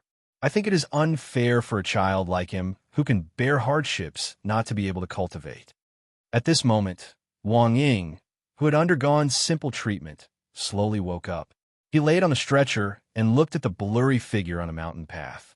He subconsciously rubbed his eyes, and when he saw clearly, he still could not believe what he was seeing. Wang Ying looked at the figure disappearing into the forest and murmured in shock, Ning Ke? How could it be him? Why did he come up the mountain? Why is he still humming a song? Ning Ke's self-composed children's song could be faintly heard from the front of the mountain path. His voice was very hoarse, but it was very powerful, and it was as stubborn as life. I have a knife, I cut all the grass in the mountain. I have 2 knives, I cut all the heads of my enemies. I have 3 knives, I cut all the unhappy things. I cut you to death with 1 knife. I cut you to death with 2 knives. I cut you to death with every knife. 20111211047 edit. This chapter was written very well at that time, and it has been carefully revised. This time it can't be revised. I can only shamelessly ask for monthly votes and recommendation votes 1 month later. To be continued. If you like this work, you are welcome to vote for recommendation votes and monthly votes. Your support is my biggest motivation. Chapter 154. Where the Tang Empire was founded 1,000 years ago, under the silent attention of Haotian Taoism, 17 countries attacked the Tang Empire and failed miserably. After this battle, the Tang Empire was established as the mighty ruler of the world. Even Haotian Taoism, who represented the divine light to illuminate the world, had to cover its eyes with a piece of dirty cloth and reluctantly admitted this fact. Today, Haotian Taoism was still widely spread in the Tang Empire, but it did not mean that the West Hill Divine Palace had the sacred and supreme status in other countries. Because in the knowledge of the Tang people, the religious institution qualified to convey the will of heaven was called the South School of Haotian Taoism, and it was the deformed product of the war many years ago. Nominally, the South School of Haotian Taoism of the Tang Empire was subordinate to Haotian Taoism, and it was directly managed by the West Hill Divine Palace. From the hierarch priest of the South School to the senior Taoists, they all cultivated Haotian Taoism, and their inheritance also continued from the Southwest. However, in fact, the South School of Haotian Taoism should be counted as a part of the Tang Empire. Countless years of practice proved that, whether it was emotional inclination or position choice, as long as there was a dispute between the Tang Empire and the Divine Hall, all the Taoists of the South School were very firm. They would always stand firmly on the side of the Tang Empire. Because of this reason, some conservative old Taoists in the West Hill Divine Palace always insisted that the South School was a traitor more abominable than the devil's doctrine. For the same reason, the Tang Empire always trusted the South School of Haotian Taoism. Today, the South School divine priest, Li Qingshan, was officially appointed as the nation master of the Tang Empire by His Majesty, and was also in charge of the Imperial Center Administration. The Imperial Center Administration was the institution that the imperial court governed all the cultivators in the Tang Empire, which showed the real relationship between the Tang Empire and the South School. The Taoist temple of the South School of Haotian Taoism was at the South School, not at the South School of Vermilion Bird in Chang'an City, but outside the South School of the Imperial City. The black and white Taoist temple was set off by countless green trees, facing the Imperial City from afar. It had a different kind of beauty. It looked calm and gentle, and relatively short, without too much sense of sacredness. In a side hall deep in the Taoist temple, there were two Taoists sitting at the end of the matte dark wooden floor. One of them wore a dark-colored Taoist robe, with a bright yellow belt bestowed by the emperor on his waist. He looked like an enlightened master. He was the imperial advisor of Tang, Li Qingshan. Sitting on the opposite side was a tall and thin old man. The old man was wearing a dirty Taoist robe that was stained with countless oil stains. His triangular eyes, which flickered with obscene light, were a stark contrast. In the face of the lofty Tang nation master, the old Taoist still stared at other places, his feet high, without any sense of respect or awe. Li Qingshan looked at the teacup on the table and said thoughtfully, "The Academy is opening the second floor today." "Yes," the old Taoist priest responded. Sensing that something was amiss, Li Qingshan raised his head and happened to see the old Taoist priest staring lecherously at a beautiful, middle-aged female Taoist official who was passing by outside the corridor. The female Taoist official was smiling bashfully and timidly. Seeing this, Li Qingshan smiled bitterly. He looked at the old Taoist priest and said, "Senior brother, when you entered the talisman, you swore to enter Taoism with pure yang and never to be close to women. Since that's the case, why do you still linger in the brothel every night? Why do you always pretend to be a lecherous devil?" The wretched old Taoist was Yin Sei, the only remaining divine talisman master in the South School of Haotian Taoism. Hearing Li Qingshan's words, he shook his head disapprovingly. He stroked his beard and seriously retorted, "Junior brother, what you said is wrong. That year, I was anxious to enter the talisman and made that oath. I regretted it for half of my life. Now I don't dare to break the oath and really get close to women. Why don't I try to be as slutty as possible so that my Taoist heart can be free?" Li Qingshan smiled helplessly. He really had no way to deal with this senior brother who was good at Taoism but preferred to roll around in the mortal world. Then he solemnly said, "After Prince Long Qing enters the second floor, the back of the mountain of the Academy will look after him. Our responsibility will be less." Hearing this, Master Yinse's expression also became rare to be serious. After thinking for a moment, he said, "That guy is already the #2 figure in the judicial department at such a young age. He must have a big backer in the Divine Hall. It's best if we don't get involved." The position of the South School of Haotian Taoism had always been a bit awkward. They had to consider the interests of the Tang Empire first. However, the branch of the school was still in the West Hill. They were in the middle of such a gap. Besides, there were those historical love and hatred. Facing Prince Longqing, the divine son who was specially cultivated by the West Hill Divine Palace. Even Li Qingshan himself would feel very tricky if he didn't have the sacred coat of the nation master of Tang. As the leader and minister of offerings of the South School of Haotian Taoism, they knew the unfathomable strength of the headquarter altar of the West Hill Divine Palace. So they never thought that Prince Longqing couldn't enter the second floor. Compared with the West Hill Taoism, which is countless years of accumulation, our South School is still too weak. The strength of the Divine Hall is too unfathomable. Anyone of the younger generation can make us feel troubled. Li Qingshan looked at Yinse with a solemn expression and said, "Junior brother Gongsun has been studying the method of combining talisman and tactical array. He has consumed too much of his blood and spirit. Now he has to stay in the mountain for self-cultivation. I don't know when he can recover his divine sense. Now, our South School only has you as a divine talisman master, and there is no successor. I really don't know how to deal with the situation in the future." The cultivators who could enter the knowing destiny state were often called grand cultivators. Once a talisman master could enter the knowing destiny state, he would be called divine talisman master, which was used to describe that this talisman master had some kind of power close to God. In ordinary battles, divine talisman masters did not necessarily have more powerful and magical means than other grand cultivators. However, talisman techniques could help cultivation, strengthen weapons and armors, set up tactical formations, benefit military affairs, and even make clouds and rain. However, talisman arts was the most difficult knowledge among all the cultivation methods. It was very particular about the cultivator's comprehension and aptitude. This kind of comprehension and aptitude was extremely difficult to explain in words. It could only be classified as a kind of natural sensitivity to talismans.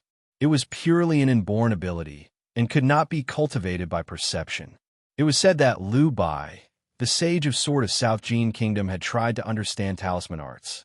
However, even such a person who was recognized as a peerless talent could not make any progress in talisman arts. Therefore, for sects and countries, the existence of divine talisman masters was undoubtedly the most precious and the most scarce key figure. There is even a saying that a country without divine talisman masters was a small country, and a school without divine talisman masters was not qualified to enter the mainstream. The Tang Empire dominated the world, but there were no more than 10 divine talisman masters. Most of them were obsessed with the world of paper and ink talismans. They did not care about worldly affairs and lived in seclusion deep in the mountains. Only a few of them really walked in the world.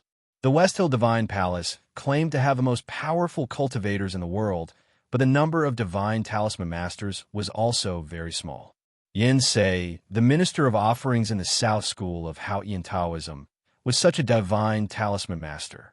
He could not help but feel sad when he thought that there would be no divine talisman masters in the South School after his death. He picked up the teacup on the table and drank the liquor. Putting down the cup, he looked at the sky to the south of the Taoist temple and said with emotion, "The Academy does not care about worldly affairs, but it secretly checks and balances everything in the world. I have to admit that it has its own strength. As an old Taoist, I know that there are 3 old fellows hiding in the Academy." The old fellows in this sentence naturally referred to the respected divine talisman masters. Li Qingshan frowned and said, "I heard that the one who presided over the opening of the second floor of the Academy today is a divine talisman master, but we have not found out who he is." "It should be Huang He," Yinse said. "After hiding in the Academy for so many years, he is probably the only one who has not gotten rid of his mortal heart. I heard that Longqing suffered some losses in Victory House a few days ago." Li Qingshan suddenly changed the topic and said indifferently, although we belong to the same sect, and that young man is the focus of Haotian Taoism, as the great divine priest of the South School, I really should not take pleasure in his misfortune. But I don't know why I can't suppress my joy when I hear the news. Every time I talk about it, it is really hard for me to suppress my laughter. The Divine Hall wants Long Qing to take over the throne of the Yin Kingdom. That day when the princess sent the crown prince back, both Mo Li and Prince Long Qing would not miss such an opportunity and would definitely take advantage of it. What's more, Zheng Jing was with him that day. He said to Yin Sei, it is a pity that he did not expect that he would be tricked in his best verbal skills. Yin Sei paid more attention to the name of Zheng Jing. He sighed and said, Her Majesty and Her Highness are now like fire and water? His Majesty is in the prime of his life. Isn't it too early to start fighting for the throne? Not to the extent of being like fire and water. Since the matter with the imperial astronomer, as far as I can see, Her Majesty has been silent and restrained, while Her Highness is young after all and can't control herself. Li Qingshan shook his head and said, But this has nothing to do with our Haotian Taoism. They are all favored by the emperor, but Her Majesty has the prince and Marquis Xiaoho behind her. As you said, Liu is young after all. Even if she is good at dancing and has a lot of weight in the hearts of the younger generation, the people around her are inevitably young and lack some strength. Li Qingshan nodded slightly and said, Exactly. I heard that the student of the academy who defeated Prince Long Qing in Victory House is also very close to the princess. But I heard that this little guy called Ning Ke can't cultivate. Hearing the name Ning Ke, Yin Sei slightly raised his eyebrows. He held the empty wine cup for a long time and then said softly, I have heard of this person. I even investigated him. He really has no potential for cultivation, otherwise I would choose him as my successor. Li Qingshan's expression suddenly became solemn. As the leader of the South School of Haotian Taoism, he knew how difficult it was for a divine talisman master to find a successor and how picky his senior brother was. Looking at his cautious eyes, Yin Sei knew what his junior brother was thinking. He sighed softly and took out a ball of rolled paper from his sleeve and spread it on the table. The thin paper from the house of red sleeves of the brothel was full of wrinkles, but it was still not damaged after several months. It could be seen how much Master Yin Sei valued it. This is a note he wrote after drinking. There are no strict rules of writing. The branches are messy, but the strokes are full of meaning. It seems to be messy, but the meaning can be condensed and even omitted. The words have the shape, but not the meaning. I have never seen such a way of writing. After a moment of silence, Divine Talisman Master Yin Sei said, Unfortunately, there is no fluctuation of primordial qi. Being stuck between the cracks requires even more power, and the only people from the Southern Gate who have a seat in the temple are me and you, senior brother. If what you said is true, if this academy student is really qualified to be your successor, you should know how important it is for our South School. Nation Master Li Qingshan looked at Yin Sei seriously and said in a low voice, We have to confirm whether he can cultivate or not. Yin Sei looked at the blue sky and drifting clouds outside the hall and shook his head slowly. He said, No need to check again. Although the little guy is born with talisman, he really can't cultivate. What a pity. Li Qingshan frowned and said, This is very important. Check again. The military ministry, Xiao Lu, the teachers from the academy, and your disciple have all confirmed that he can't do it. Yin Sei looked at him and said after a moment of silence, In fact, I was also not satisfied. I secretly went to check later, but the result was the same. It was a simple sentence, but it was unknown how much regret the old Taoist had for not having a successor. Li Qingshan was silent for a long time. He flicked his sleeve and said, Check one last time. A young Taoist with a yellow paper umbrella under his armpit walked up to the two of them and knelt down respectfully. He placed the yellow paper umbrella beside him and took out a stack of files from the Imperial Center Administration. Then, he lowered his head and reported in a low voice, Last summer, there was a report saying that a cultivator appeared in a casino in Southern City. After investigation, that person should be Ning Quebec. The room was in dead silence. Yensei's thin beard rose without a sound. He slammed the table heavily like an old and crazy tiger and shouted angrily, "That night, I asked you to investigate. What did you tell me?" "Uncle," the young Taoist answered inexplicably. "The result was that Ning Kei's acupoints were blocked and he couldn't cultivate. Since your uncle asked you about this, why didn't you tell him about the report from the Imperial Center Administration?" Li Qingshan looked at his disciple coldly. The young Taoist explained in a low voice, "That young man has a special identity. So, what's special? That Ning Kei seems to know Qi 4. Then, Qi 4 is Cao Xiaoshu's man. Then, Cao Xiaoshu is His Majesty's man." The young Taoist raised his head and looked at his master and uncle. He said in a low voice, "If Ning Kei is His Majesty's man, the Imperial Center Administration must keep silent." Yensei didn't seem to hear him at all. He just stared at the files on the table. His old lips moved slightly, and he murmured, "That boy can really cultivate? How is it possible? His acupoints are obviously blocked." Li Qingshan noticed that the veins of his senior brother's right hand were bulging and slightly trembling. He knew that he must be emotional at this time and couldn't control himself. "Senior brother." "Yes." The two top bigwigs of the South School of Haotian Taoism looked at each other and saw the determination in each other's eyes. They nodded slightly. Li Qingshan said in a low voice, "As long as we can confirm that Ning Kei is really qualified to be your successor, we, the South School of Haotian Taoism, must snatch him to be your successor, no matter he is His Majesty's man or the princess's man." The door of the old brush pen shop on Lynn 47th Street was smashed open by someone. The neighbors who wanted to fight for justice subconsciously kept silent when they saw the yamen runners surrounding the door of the old brush pen shop, as well as the dangerous officials. Nation Master Li Qingshan broke into the old brush pen shop with Yensei. They didn't see Ning Kei, but they saw two pieces of calligraphy hanging on the wall. Good calligraphy. Yensei expressed his opinion in a concise and clear manner.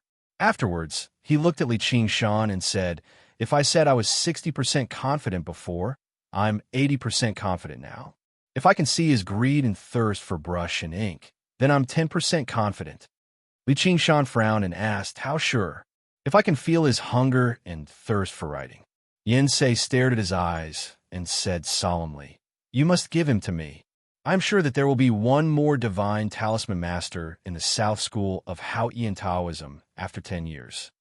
Before going out, the respected divine talisman master looked around at the unsightly scented goods and said with emotion, "Who would have thought that in such a small bookstore in such a shabby street, there's a talented calligrapher of talisman Taoism?" Hearing this, Li Qingshan vaguely thought of one thing. He suddenly turned around and looked at the two authentic works of Ning Kei on the wall of the old brush pen shop. He suddenly raised his eyebrows.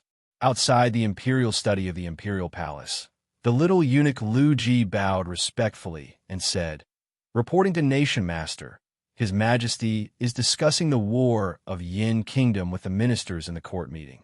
His Majesty said before the tea and porridge that since Nation Master rarely wants to appreciate calligraphy, please come in, but don't mess up the bookshelves." Hearing this, Li Qingshan opened the door of the imperial study without hesitation. Yensei stared at the paper scroll that was spread out, looking at the words "Flowers bloom on the other shore," vividly written on it. His aged face gradually revealed an expression of endless joy and admiration. Li Qingshan looked at him seriously and asked, "Senior brother, do you see the hunger and thirst? Although the style is completely different from that of the chicken soup calligraphy, I can confirm that it is written by the same person." Yensei said in a trembling voice, "As for the hunger and thirst, I can see that when he wrote this, he was as greedy as a fox that hadn't eaten chicken for 800 years. The young Taoist glanced aside and asked confusedly, "I have seen the double-hook copy of this calligraphy in the mansion of the old chancellor. The old chancellor said that these 5 words are full of vigor and spirit, without a trace of weakness and emptiness.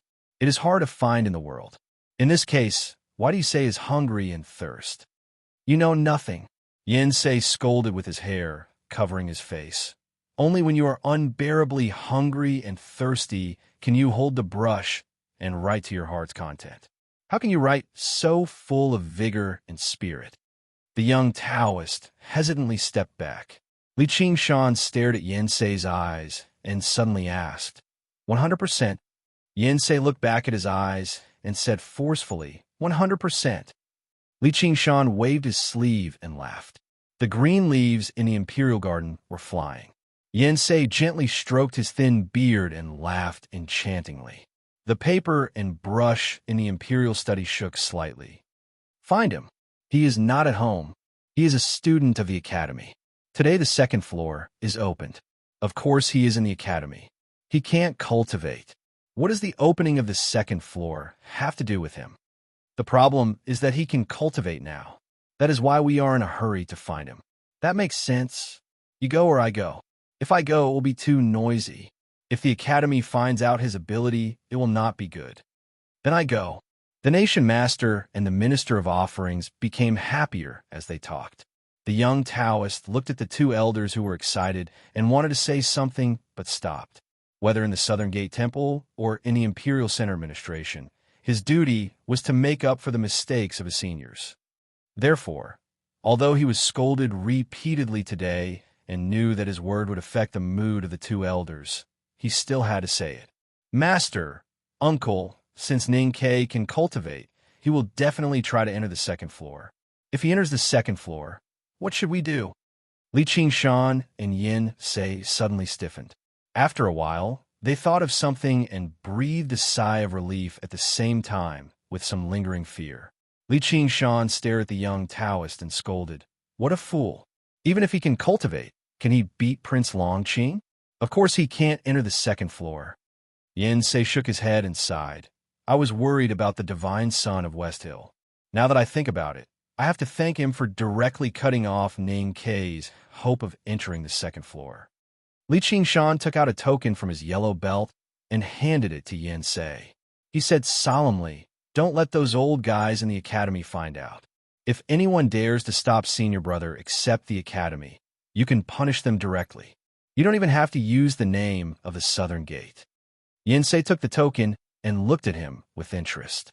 He asked how, "Whatever you want, including Mo Li and Long Qing." "Of course." The young Taoist interrupted again with a bitter smile. "Master, uncle, those two are sent to Chong and by the West Hill Divine Palace. It's fine if we don't take the initiative to cooperate with them. But if we go against them, I'm afraid it will be unreasonable." "What's wrong with that?" Yin Sei glared at him and waved his old and smelly Taoist robe. He shouted, "I have lived for 80 years and finally found such a successor.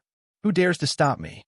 Li Qingshan said in a cold voice, "Senior brother, you must bring him back. The future hope of the South School of Haotian Taoism lies in him. If anyone dares to stop you, kill them all." Outside the imperial study, the little eunuch Lu Ji had been eavesdropping on the impassioned conversation of the Taoist priests. It was not accurate to say eavesdropping. For those Taoist priests with wonderful skills, none of his actions could be hidden from them. But they did not care. Lu Ji glanced at the closed door of the imperial study and then at the direction of the Palace of Council. He thought to himself, that guy's identity is finally going to be exposed. This is the last chance for both Commander Su and myself. Having made up his mind, he didn't care much anymore. He quickly ran towards the direction of the conference hall with his slender legs, thinking that he had to tell His Majesty before the Nation Master did. However, he didn't know how to explain himself in front of His Majesty. "Great news, Your Majesty. The author of the flower blooms on the shore has finally been found. His name is Ning Quebec." Ning Ke did not know that the Tang Nation Master and a Divine Talisman Master regarded him as the only hope to change the embarrassing and fatal situation of the South School of Haotian Taoism with no successor.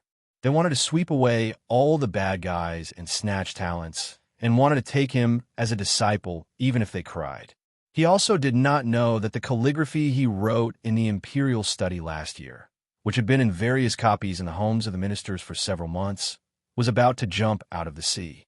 Later, the high and mighty Emperor of Tang might hold his hands with tears in his eyes, sobbing that he had been looking for him for a long time, and then reward him with thousands of acres of fertile land and numerous beautiful maids. He did not know these things. He was still struggling to walk on the mountain road in the back of the mountain of the academy. He only knew that the damn mountain road was getting harder and harder to walk. He only knew that there was a wooden bridge in front of the mountain road, and several mountaineers were standing on the bridge. Those mountaineers were either leaning against the tree or the bridge, looking tired and gloomy. One of them looked at the seemingly endless mountain road and sat down slowly on the ground, pale and desperate. It was Xie Qingyun. To be continued. If you like this work, please come to vote for me. Your support is my greatest motivation. Chapter 155. Along the way, the stone characters carved on the shore wall turned the surrounding environment into a waterfall with thousands of needles and leaves, which caused great harm to Ning Kei's body and spirit. In this kind of simulated natural confrontation, the tougher he was, the more terrifying the power of the stone characters would be. Although he had not fallen down at this point, his body was already extremely weak. He raised his arm, wiped the blood from the corner of his mouth, and walked towards the bridge. After crossing the small bridge, the invisible but omnipresent pressure suddenly disappeared. Knowing that he had finally passed the first test, he subconsciously looked back at the long mountain road and sighed with lingering fear.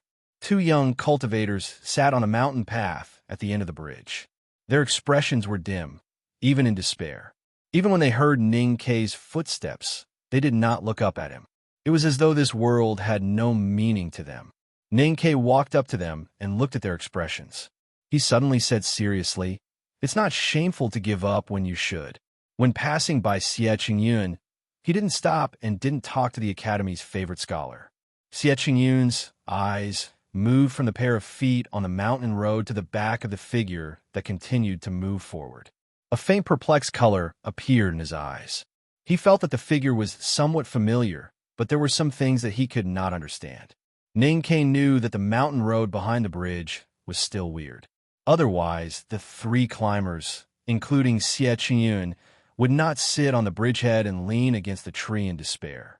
But he did not stop to observe or do anything else, but went straight up. The winding mountain path was difficult to see the end. He lowered his head and walked in silence, following the green stone path that divided the spring flower forest into two halves. He made several turns, passed several lakes, crossed several flower fields, and climbed over a precipitous stone cliff. The mountain path that slanted upwards suddenly slanted downwards. He passed several flower fields, passed several lakes, and made several turns. Then he looked up and saw the wooden bridge, the tree at its end, and the three gloomy climbers. The winding mountain path was clearly heading up the mountain, but in the end, it turned back to the original point. It was somewhat like the legendary ghost wall in the forest. A cool breeze gradually rose in the forest at the end of the bridge. The twilight was getting colder, and there was an inexplicable sense of eeriness. There was neither shock nor fear on Ning Kei's face. He just stared blankly at the tree at the end of the bridge and the person under the tree for a while. Then he turned around and looked at the mountain path that he had already walked through and closed his eyes silently.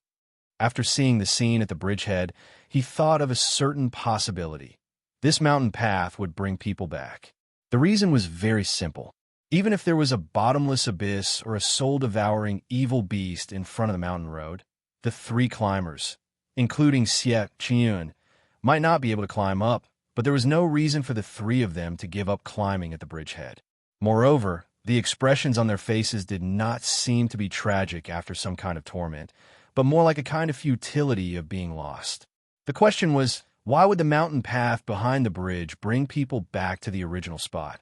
This was the problem that Ning Kei needed to solve now. He closed his eyes and stood silently under the mountain path behind the bridge. His hands stretched out of his sleeves and gently felt the aura in the wind. The seemingly four mountain path could only bring people back to the original spot.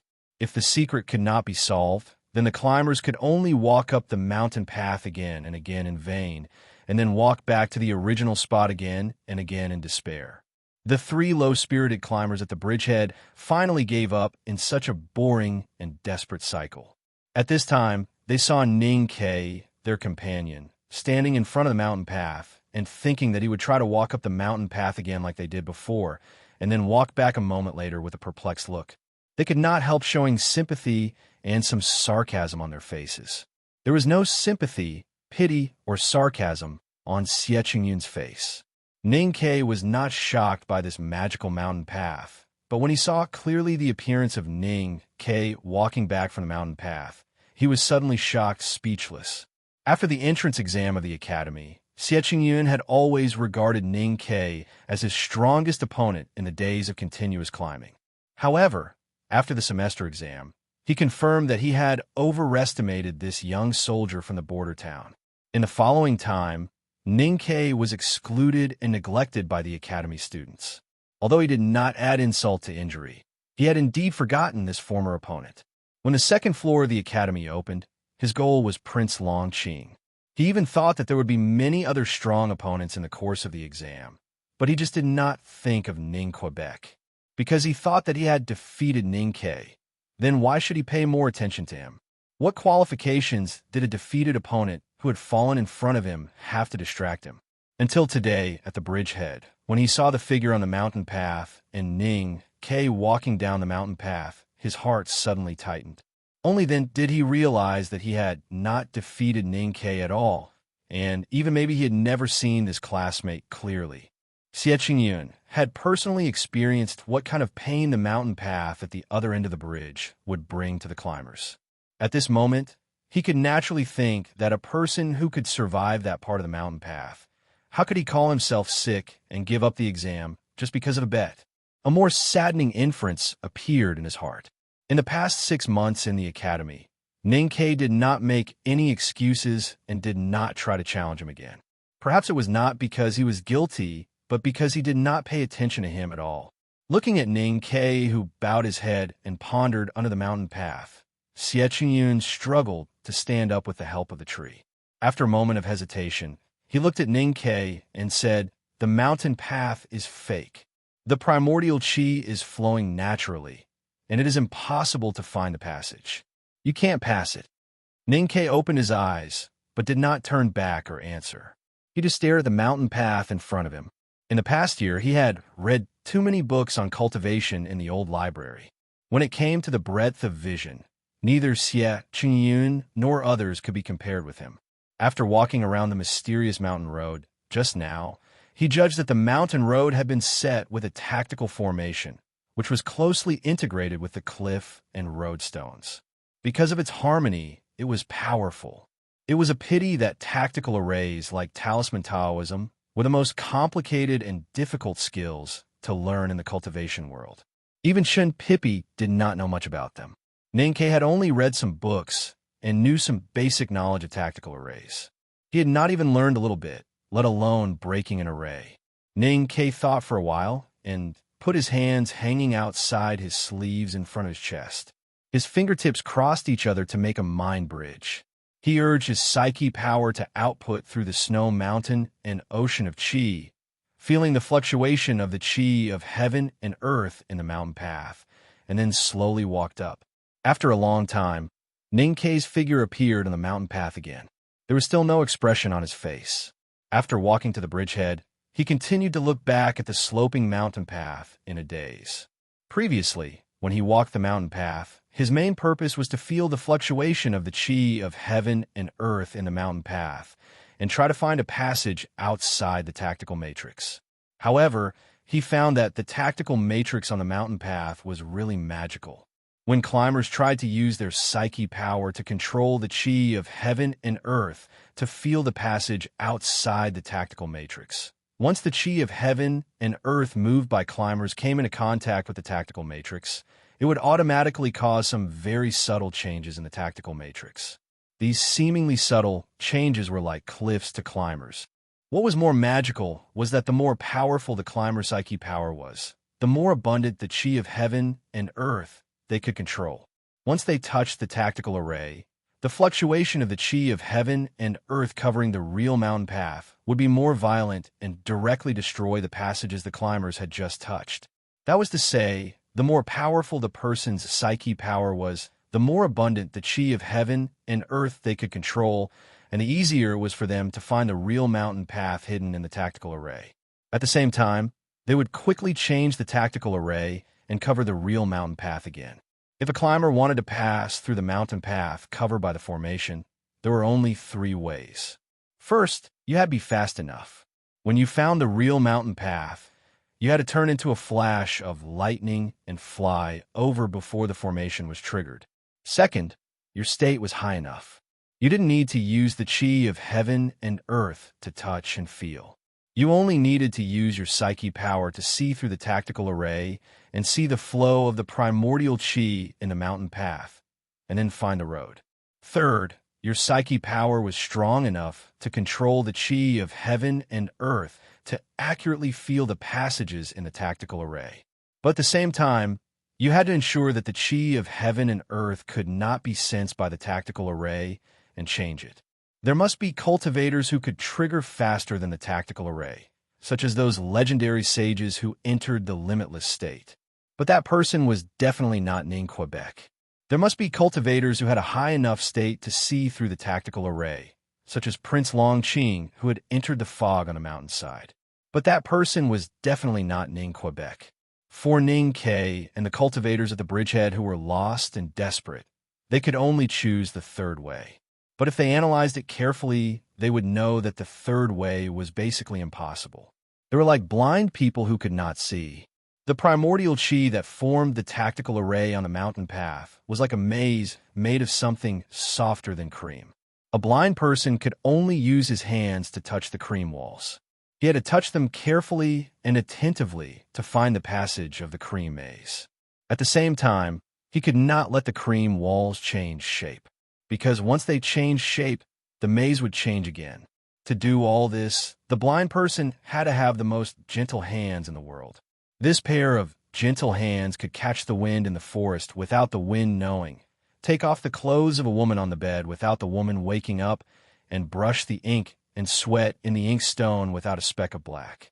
For cultivators, this pair of gentle hands was the chi of heaven and earth that their psyche power could mobilize.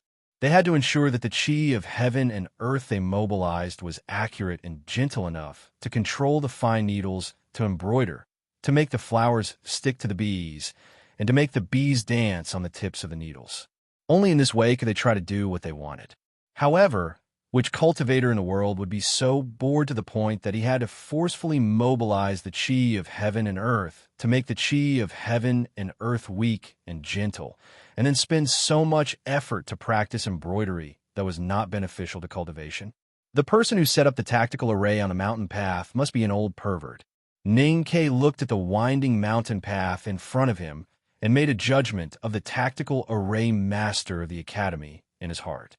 Then he put his hand into his bosom and touched the extremely thin and cool pile of things. He thought silently, but I seem to be a pervert too.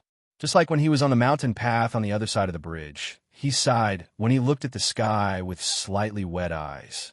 These years of hardship seemed to have become a gift from Lord Haotian today. Normal cultivators absolutely could not use the third method to pass the mountain path, but Ningke seemed to be able to use it. Although he might not be able to pass, at least he maintained that wonderful possibility. Since he was very young, Ningke would constantly meditate whether he was eating, sleeping, in a daze, or writing as long as he had time. However, he did not open the acupoints of snow mountain and ocean of chi, and the psyche power obtained from meditation had been accumulated in his sense of perception. As time went by, it accumulated into a vast lake. Until last year, he finally opened the acupoints, and it became his biggest support. With such a strong psyche power, only an idiot would deliberately make the chi of heaven and earth that he could mobilize weak and gentle. Ningke did not want to, but he was different from other ordinary cultivators. He could not cultivate, but his fate was changed by several adventures. In the end, the ocean of chi and mountain of snow in his body only barely opened 10 acupoints, and the chi of heaven and earth that he could perceive was pitifully little. Because it was little, it was gentle.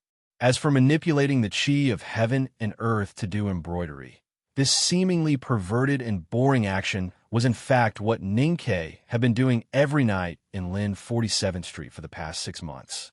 The chi of heaven and earth that he could manipulate was too little.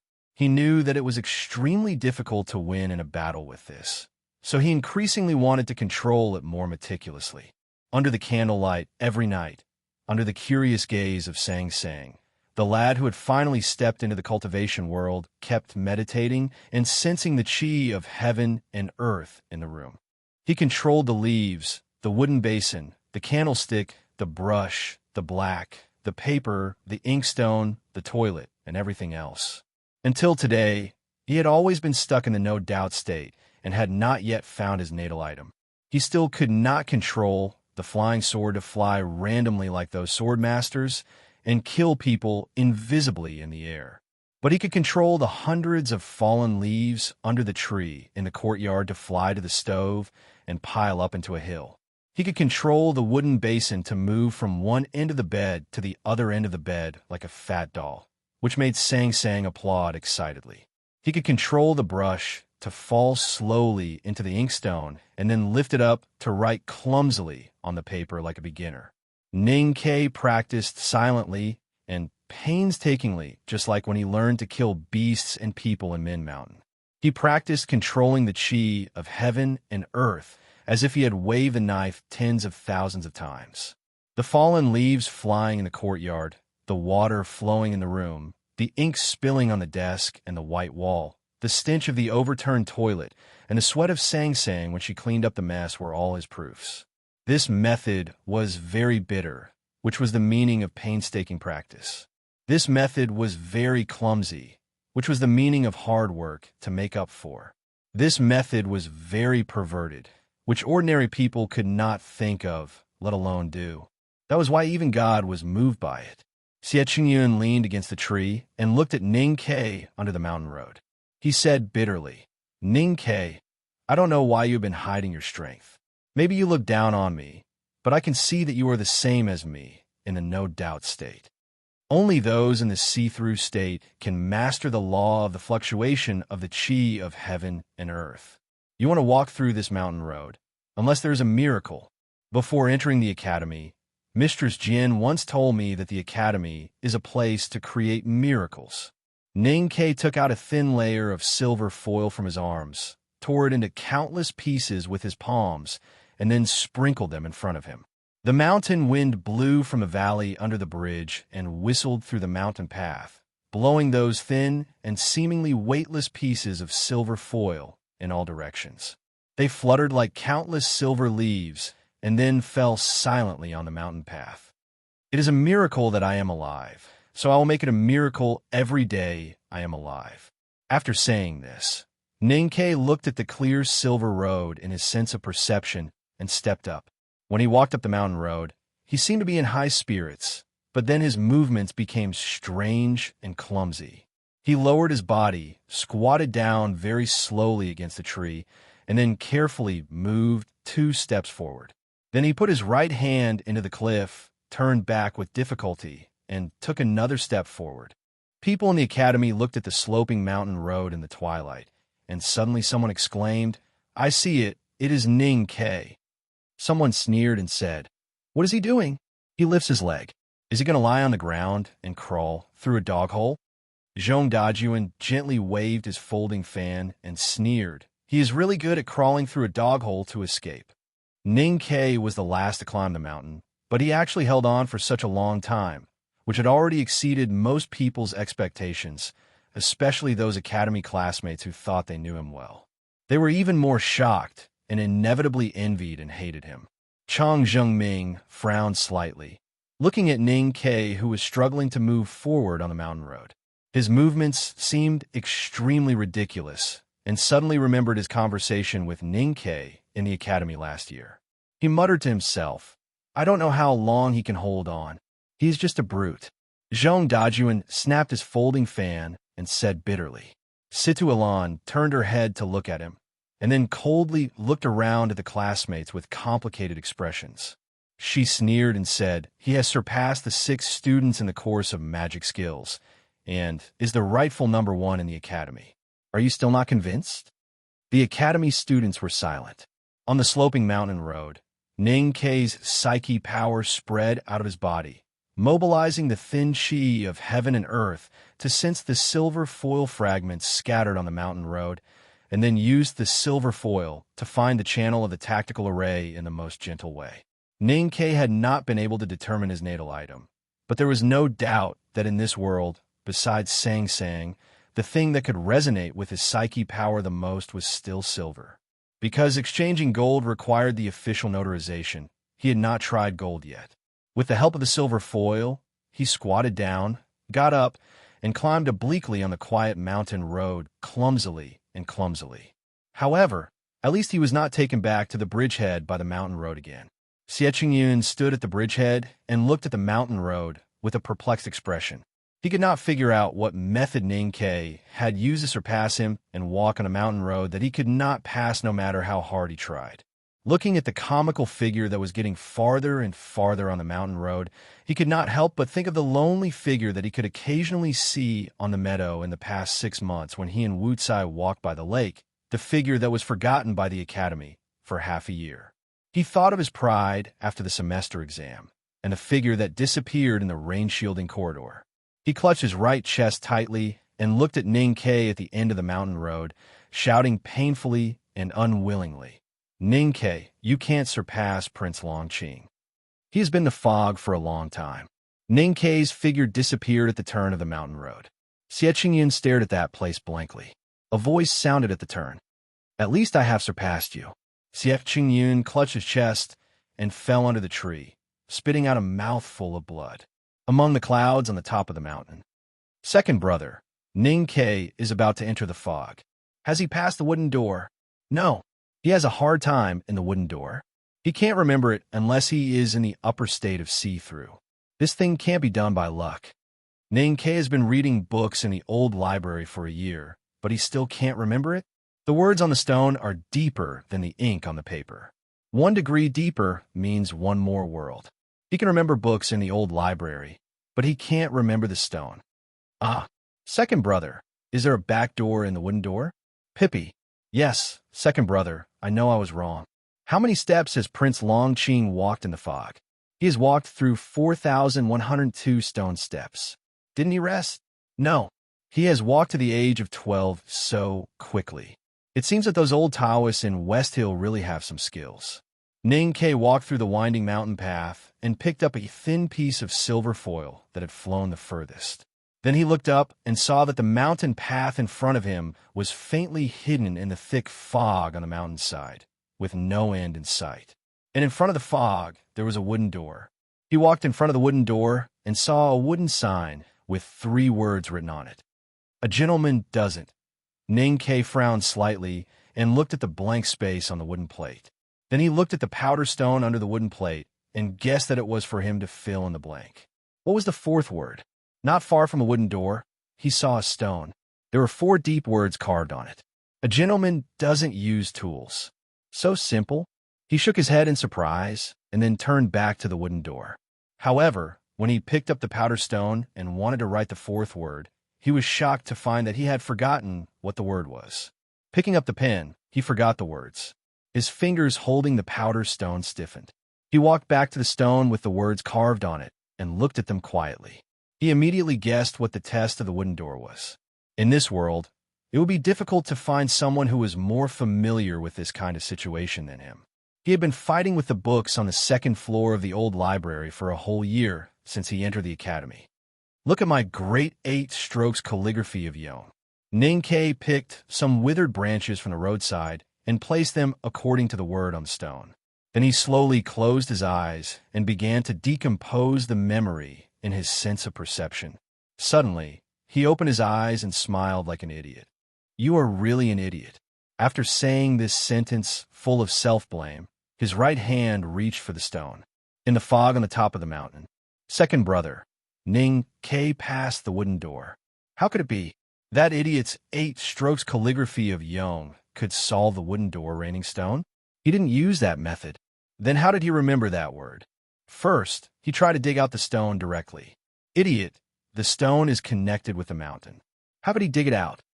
Ninkei found that he couldn't dig it out. So he directly pressed his palm on the stone and printed the word on his palm. What? Then he walked to the wooden door and copied the handprint on his palm. There was silence in the mountain fog. Then someone sighed and said, "This method is really ingenious." Second brother, did you also do this when you walked on a mountain road? What do you mean by originality? This is opportunistic. Do I look so shameless? Is Ninkei the first person in the history of the academy to open the wooden door in this way? Second brother's voice sounded again after a long silence. No. Then who is it? Eldest brother. Eldest brother was enlightened at the age of 13 and then entered the no-doubt state at the age of 30. Then he went straight to the see-through and knowing destiny state. 17 years were not enough for him to open the wooden door. During those 17 years, eldest brother used this method every time he went up and down the mountain and passed by the wooden door. Ninkei picked up the powder stone and opened his left hand.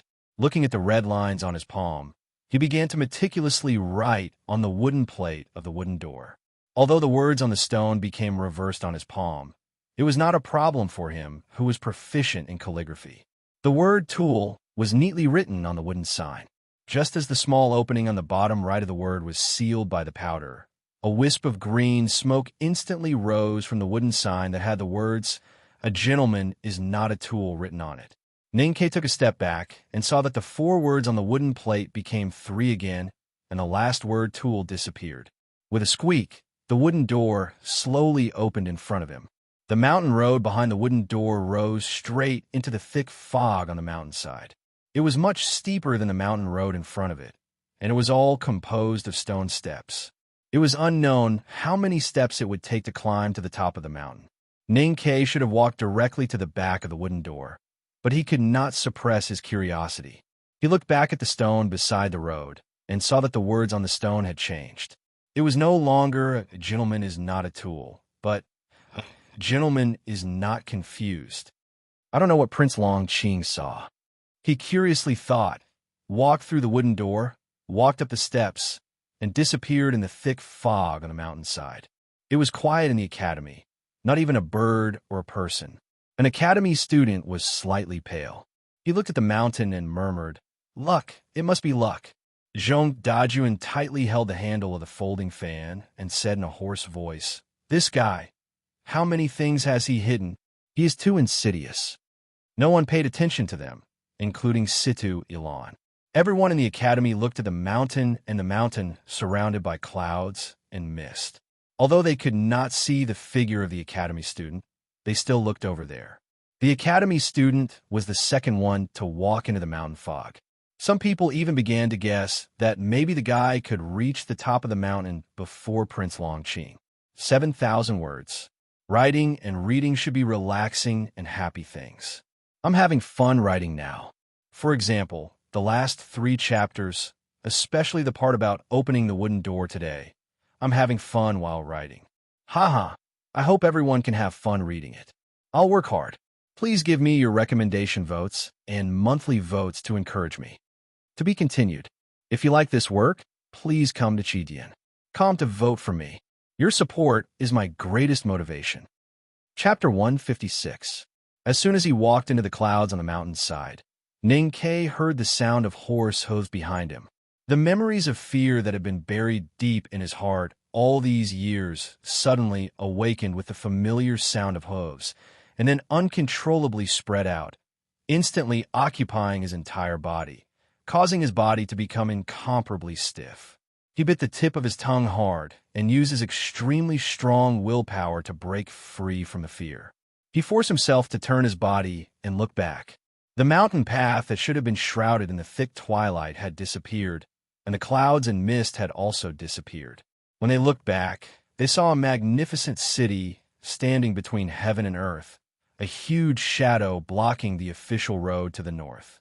On the official road, dozens of black armored cavalries were galloping over. The sound of horse hooves was like thunder, and the surface of the official road slightly shook. Pedestrians hurriedly avoided them. Ninkei hid behind the table and chair in the tea shop staring blankly at the cavalries galloping into the distance. Suddenly, he noticed that he was much shorter than the war horses and the pedestrians on the road. He looked down and saw only a small shoe on his foot. His left foot had been pricked by a stone on the road and was bleeding. After leaving Chong, and he followed the travelers all the way to the north. After being asked twice by those curious Tang citizens, he discovered the danger and quietly left the crowd one night. In the wild, he did not encounter any beasts. He could pick up fruits and fill his stomach, although hunger would always accompany him. When he came out of the forest with a sallow and thin face, he was about to reach the territory of Hebei province. At that time, he would no longer have to worry about being recognized because there were sallow and thin faces like him all over the mountains and plains on both sides of the road. The Tang Empire faced a rare natural disaster in the wilderness and Hebei province in the first year of Qianqi era. The new emperor had just ascended the throne when he faced the first big test of his reign. His Majesty, who had rushed back to Chong and from the Great Zhe, urgently began to arrange disaster relief. The refugees in the wilderness had already entered Hebei province, and the victims of the disaster in Hebei province were heading south. Those who were lucky enough to arrive first received relief from the imperial court, while those who were still within the borders of Hebei province and around the vast Min Mountain faced a more severe test. Around the official road, the imperial officials and bailiffs were counting the number of refugees and distributing porridge. More and more refugees were migrating from the north to the south. To the people at that time, the north was the underworld of the human world, the most terrifying world. While everyone else was heading south, Ning Ke continued north and entered the territory of Hebei province. He trudged along the road at the foot of Min Mountain. On the road, he encountered bandits with bad intentions and hid in the bushes to avoid them. But in the bushes, he saw many cold corpses. In a forest where the bark was almost peeled clean, he was surrounded by a group of starving people who were as thin as sticks. Judging from their clothes, these starving people should be from a northern Yin kingdom. The Yin royal family was unable to help them, so these starving people naturally came to the Tang Empire. It's a pity that he's just a kid. He doesn't have much meat on him. The starving people looked at the little boy who was covered in mud. The leader's eyes were glowing with green light, which was very much like the wolf Ning Ke would be very familiar with in the future. However, this wolf was also very thin, and its fur was quite festering. We don't have any strength left. Take off your clothes and jump into the pot. The leader of the starving people stuck his fingers into his mouth, as if he wanted to pull out a few shreds of meat. He looked at the little boy and said weakly, "Be careful when you jump in. Don't splash too much water out. These days, no one has extra strength to cut firewood and boil water." The 7 or 8 starving people around the little boy nodded slowly, like corpses that could barely move. Ning Ke looked at them and said, "You don't have any strength, but I do."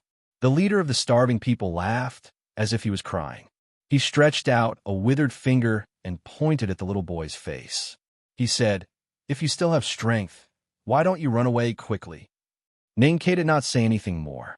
He took out the hatchet that he had carried all the way from behind his waist, and with all the strength he had accumulated by eating fruits, weeds, and a few handfuls of rice saved by kind-hearted people, he jumped up and fiercely waved the hatchet at the leader's nose. He was too young, too small, and too weak. Even if he jumped, he couldn't jump very high. However, the starving people in the forest had been starved for too many days and had long lost their strength. They could only watch helplessly as he swung the hatchet. With a puff, the little boy missed his target. The hatchet that had intended to cut off the leader's nose stabbed into his eye socket. Because of the hunger, the leader's eye socket was very clear. The scene of the hatchet cutting into the eye socket was very clear, and so was the sound. The rusty edge of the hatchet directly penetrated his eyeball and then went deep into his brain. The leader of the starving people fell straight like a piece of wood without making a sound. Ning Ke panted and walked forward. He stepped on the leader's neck with his little foot and pulled the hatchet out. As he moved, a greenish-yellow liquid flew into the air, but it was not blood. He stared at the shrunken eyeball hanging on the hatchet for a long time. Then he raised his head and looked at the starving people around like ghosts. He said, "If you want to eat people, eat yourselves. I won't let you." The fog around the mountainside behind the academy was getting thicker and thicker. The last trace of twilight in the outside world had been swallowed up. A strange cry of a night bird came from somewhere in the forest. It might be a crow, or it might be another bird. Ninkei walked on the sloping mountain path. Every time he stepped on a stone step, his body would stiffen for a long time. He had been in the fog for a long time. He had walked more than 1,000 stone steps, but he did not know how far he was from the top of the mountain. If one looked closely, one could see that his eyes were a little empty and out of focus. It seemed that he was not looking at his feet, but at something farther away at some time in the past.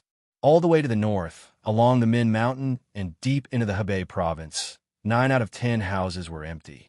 The fields had been completely occupied by the starving people from the wilderness and the north of Yin Kingdom. However, the drought had lasted for too long. Most of the starving people who traded their children for food had become corpses by the roadside or food in the stomachs of the beasts in the Min Mountain. Correspondingly, Ninkei might encounter a lot less danger. On this day, the long-awaited rain fell from the sky. Some villagers crawled out of the cellars in the village and knelt in the rain, crying and kowtowing desperately to thank Hao Yin for her mercy. More people were so hungry that they had no strength to show any expression. In the heavy rain, Ninkei sat under a small tree beside the mountain. He looked around in a daze and did not know where he should go. These days, many refugees had ventured into the vast Min Mountain. Although there were many beasts in the mountain, at least they could find food to fill their stomachs. However, he had never entered the mountain because he knew that he was too weak now.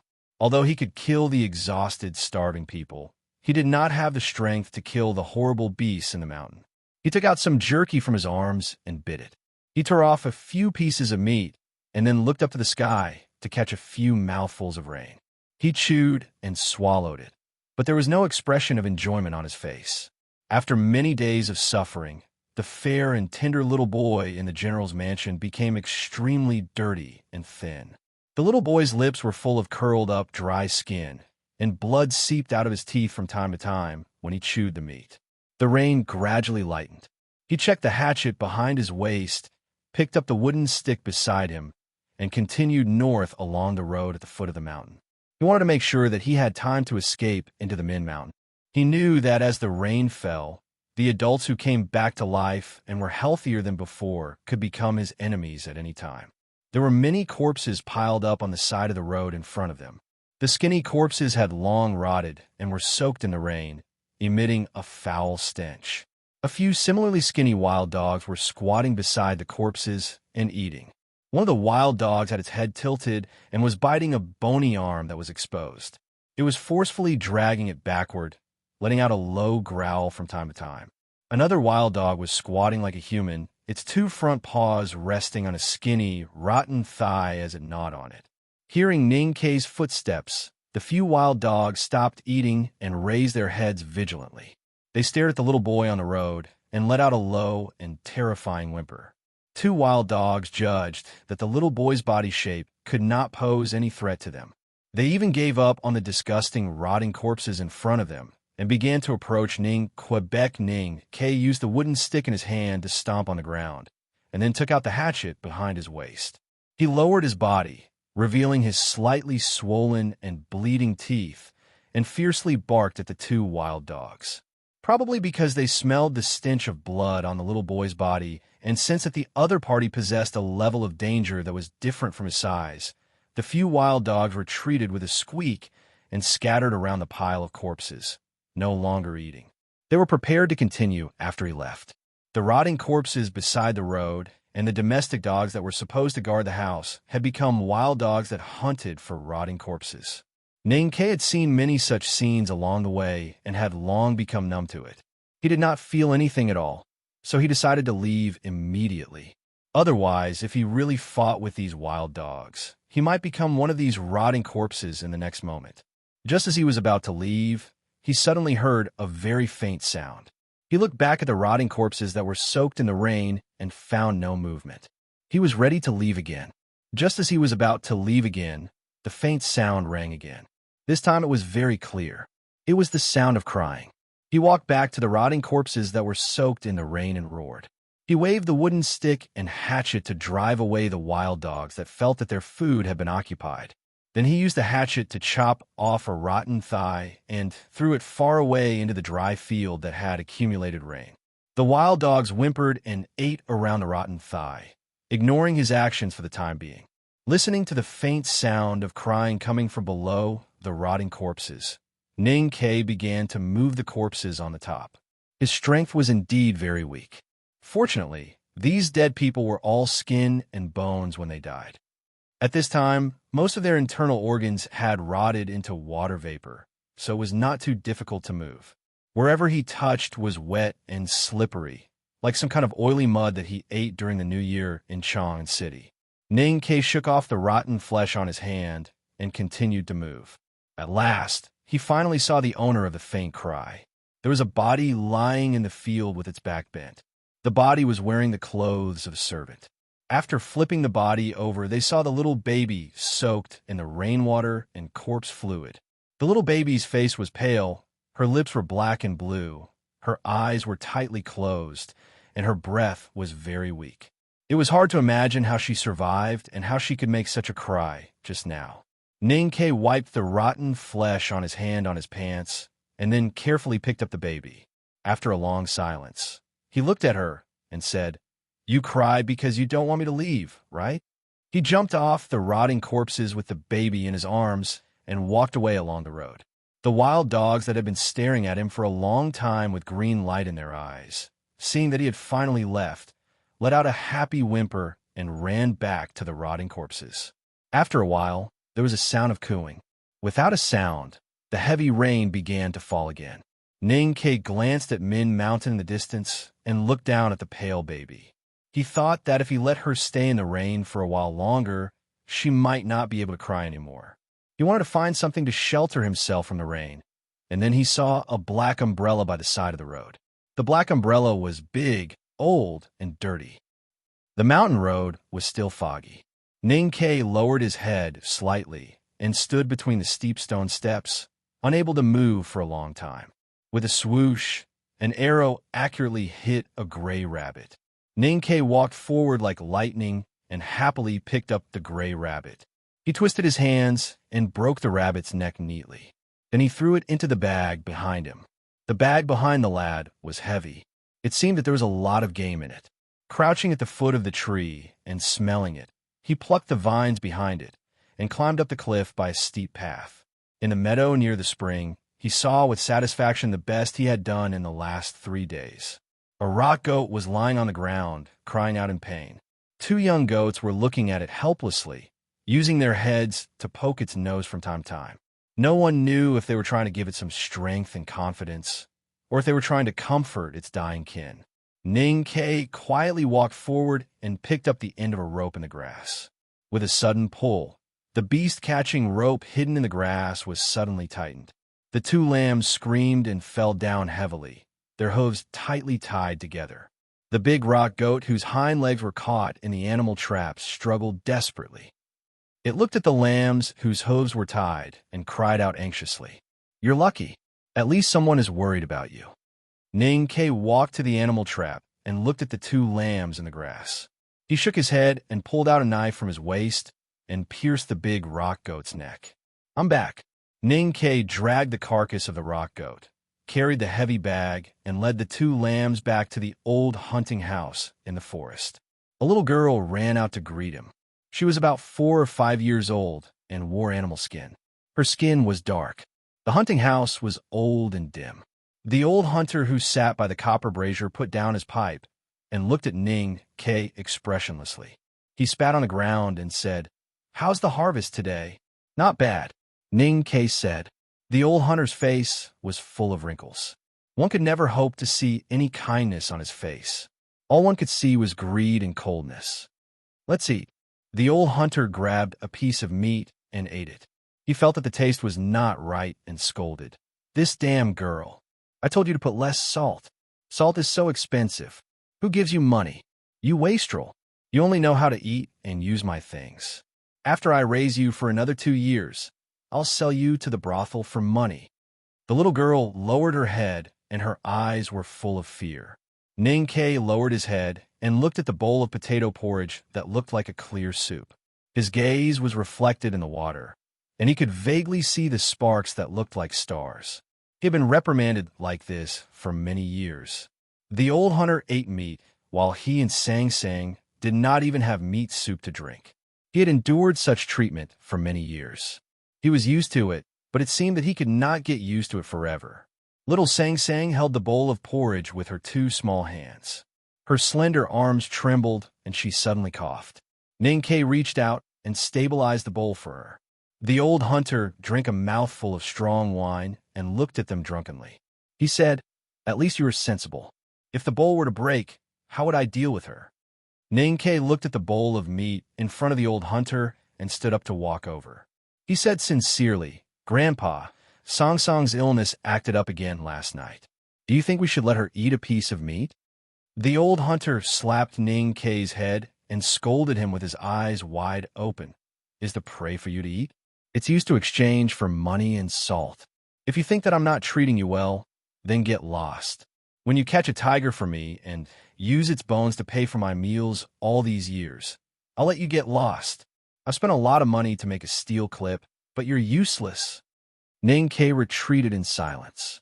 The old hunter finished his wine and left the house to check on the prey that Ning Ke had brought back today.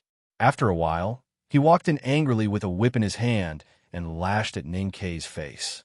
He scolded, "You wastrel! How many times have I taught you? Drag all the fellows back for me to slaughter. Who asked you to slaughter them outside?" Ning Ke's face was covered in blood, but he did not dodge. He knew that there was no point in dodging. He lowered his head and explained, "That rock goat is too heavy. If I don't kill it first, I won't be able to drag it back. Furthermore, I'm very careful with my attacks. It shouldn't be a problem to skin it. What's the use of you if you can't drag it back?" The old hunter lashed at him angrily and roared, "You only care about the skin.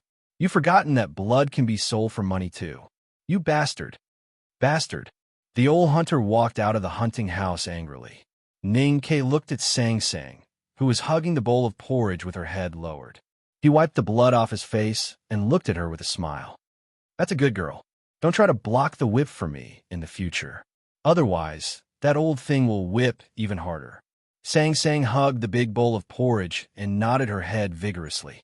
"Damn girl, hurry up and boil the bathwater." The old hunter's angry and resentful voice could be heard from outside the house. No one knew where his anger and resentment came from. Sang Sang raised her head and looked at Ning Ke nervously. Ning Ke was secretly eating the meat that the old hunter had forgotten to hide. After a moment of silence, he nodded his head. Inside and outside the vast Min Mountain were two different worlds. The world outside the mountain had been in the Tang Empire for the 5th year of the Tianqi era. For the people living in the mountain, life was just a monotonous repetition. For the old hunter who took in Ning Ke and Sang Sang, this monotonous repetition finally had some entertainment, such as whipping and cursing or something else. This year, Ning Ke was 10 years old and was already a teenager. This year, Sang Sang was 5 years old. Sang Sang poured hot water into the bucket. The steam rose up. The old hunter, who was naked in the wooden bucket, looked at her and scolded, "Damn girl, you're black and dirty. Hurry up and wash yourself." Sang Sang nodded and walked out of the door. She took the basin of hot water from Ning Ke and walked back with difficulty. The hot water in the basin had just boiled and was very hot. Sang Sang stood on the bench and poured water over the old hunter's body from head to toe. An extremely shrill scream sounded in the house. The old hunter ran out naked. His body was covered in blisters from the heat. He squinted his eyes, unable to see what was outside. He held a hunting knife that never left his body, and he waved it around like a madman. He cursed with the most vicious swear words he knew. With a loud bang, the two pieces of metal collided. The old hunter fell to the ground and let out an even more shrill scream. His right leg was in a steel trap used to hunt tigers. It was already broken in half. Ning Ke and Sang Sang walked over and looked at the old hunter who was lying in a pool of blood. Even in such a situation, The old hunter still retained the ruthlessness of the mountain people. He stared at Ning Ke and scolded, "You bastard! You ungrateful thing! You will die a horrible death. Yes, we have taken revenge these few years. Now is the time for revenge." Ning Ke took out the hunting knife from behind him and looked at the old hunter's drooping flesh and the poor fellow at the base of his thigh that was covered in blood. He said, "I wanted to endure for another 2 days, but you refused to give us the chance to. If you did not want to sell Sang Sang to the brothel, we would not have thought of killing you. If you did not want to take a bath, we would not have thought of killing you." Ning Ke looked at him and was silent for a long time before continuing. "Actually, just now, if you had been willing to let Sang Sang eat a piece of meat, perhaps we would not have killed you. We might have even sneaked away." The old hunter panted and looked at him in confusion. Ning Ke held the hunting knife in his hand tightly and slashed down. The old hunter's head fell off. A moment later, Ning Ke walked out of the hunting house with a boxwood bow and quiver on his back. The hunting knife at his waist swayed slightly. Little Sang Sang followed him with the big black umbrella in her arms. "Get on my back if you are tired." Then the two disappeared into the vast Min Mountain. The night had arrived. The thick fog on the back mountain of the academy was as smooth and fine as milk. Ning Ke stood on the stone steps with his head down. After a long silence, he slowly raised his hands. He clenched his fists as if he was holding an invisible knife. The night wind whistled on the mountain path. He tilted his body slightly and slashed down with his knife, cutting through the night and the mountain path. The knife fell, and the stone steps went up another level. There was silence in the thick fog on the mountaintop.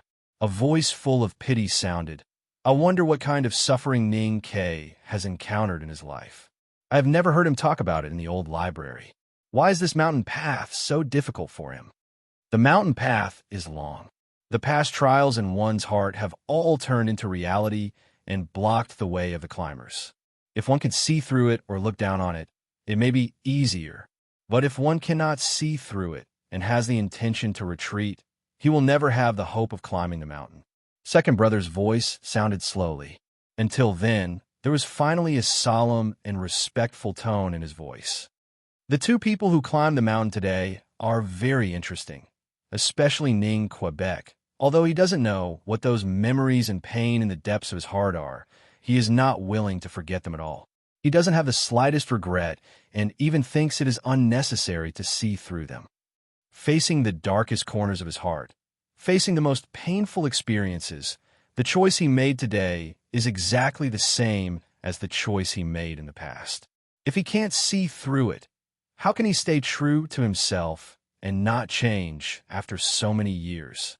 Since he doesn't want to see through it, he can only kill it. He wants to kill his way through this mountain path. For me personally, this chapter is very satisfying. It is about a murder case caused by a piece of meat. I have finally written it. Because it is so satisfying, I want to tell you a piece of good news. I decide to write more after dinner. There is one more chapter before 12 o'clock in the evening. As for the number of words, I can't guarantee. See you at night. To be continued. If you like this work, please come to Chidian. Come to vote for me. Your support is my biggest motivation. Chapter 157. He carried Sang Sang on his back and ran between the hunting villages, fighting with the beasts and hunters. He smelled the stench of the massacre in the Yin territory and saw Xiao Zhuozi leave with the cultivator. He took Sang Sang to the city of Wei, where he joined the army and became a soldier. He saw the beautiful and peaceful Shubi Lake. He and his comrades shouted and rushed forward. He saw the fierce horse gang running around like rabbits. The gold and silver they robbed became the trophies of the border army and were pushed back to the city of Wei. In the winter of that year, he went to the pigsty very early to listen to the desperate howls of the pigs. He saw the blood gushing out of the pigs' necks and excitedly blew the bamboo tube under the pig's skin under the guidance of a senior. He was busy all night, looking at the big white pig being put into the boiling pot to be shaved. Ning Ke squatted on the ground and looked up at Sang Sang beside him. He asked, "Does it look like how we killed Grandpa?" Sang Sang said, "We killed the pig first and then scalded it. When we killed Grandpa, we scalded him first and then killed him. Ninkei thought about it and felt that this was indeed a big difference. Before killing the old hunter and leaving the hunting house, he released the 2 lambs at Song Song's request. Ninkei stood on the mountain path in the night fog, standing in his own past years. On the long mountain path, every stone step represented a day that he had lived. Since he had climbed the mountain, it was as if he had experienced the first half of his life again. This was not an imaginary dream, but a very real reenactment. His life had always been filled with too much blood, rotting corpses, and death. What kind of feeling would it be to have all the joys and sorrows of the first 17 years gathered in one night? That kind of heavy mental impact was disorienting, and he often forgot that he was climbing a mountain. His expression became more and more painful, and his eyes stared at the distance in front of him. His steps on the stone steps became slower and slower. He stopped, and his pupils gradually returned to normal. He looked into the night fog and said, "I'll kill for you to see." After saying this, he continued to walk up the next stone step. His right hand slowly reached into the air, into the white fog that was as fine as gauze, and grabbed a slender hilt out of thin air. Then he pulled out the familiar long saber from nothingness and slashed at the nothingness in front of him. Before the blade, countless horse bandits were beheaded. Shubi Lake was once again dyed red. Countless barbarian spies were beheaded and fell off their horses. The autumn grass was stained with red frosting. Familiar or strange faces were chopped into 2 bloody halves and then disappeared. In the night fog, he killed all the way on the mountain road from Min Mountain to the grassland and then back to Chang'an. He killed the fat censor, the sword master in the lakeside house, and the old deputy general in the blacksmith shop. Everything that stood in his way was cut down by his saber, regardless of whether it was the enemies who had brought him painful memories or the comrades who had once fought side by side with him in life and death, but wanted to escape in the face of danger, or the warhorse that had brought him 800 miles into the grasslands and saved his life. Spring Breeze Pavilion was he killed silently. Lin 47th Street was raining. He saw the black-faced boy sitting in front of the gray wall. Ninkei finally felt a little tired. He slowly put down the long knife in his hand and looked at the night fog at the end of the mountain path. He murmured, "It's not easy to live. It's painful enough to live for a lifetime.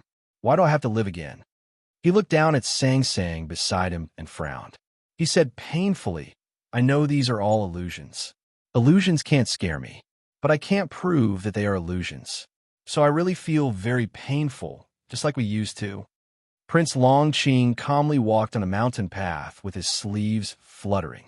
He looked a little tired. From a moment he walked into the fog and stepped on the first stone step of the mountain path. He knew that everything he saw, heard, and felt was an illusion.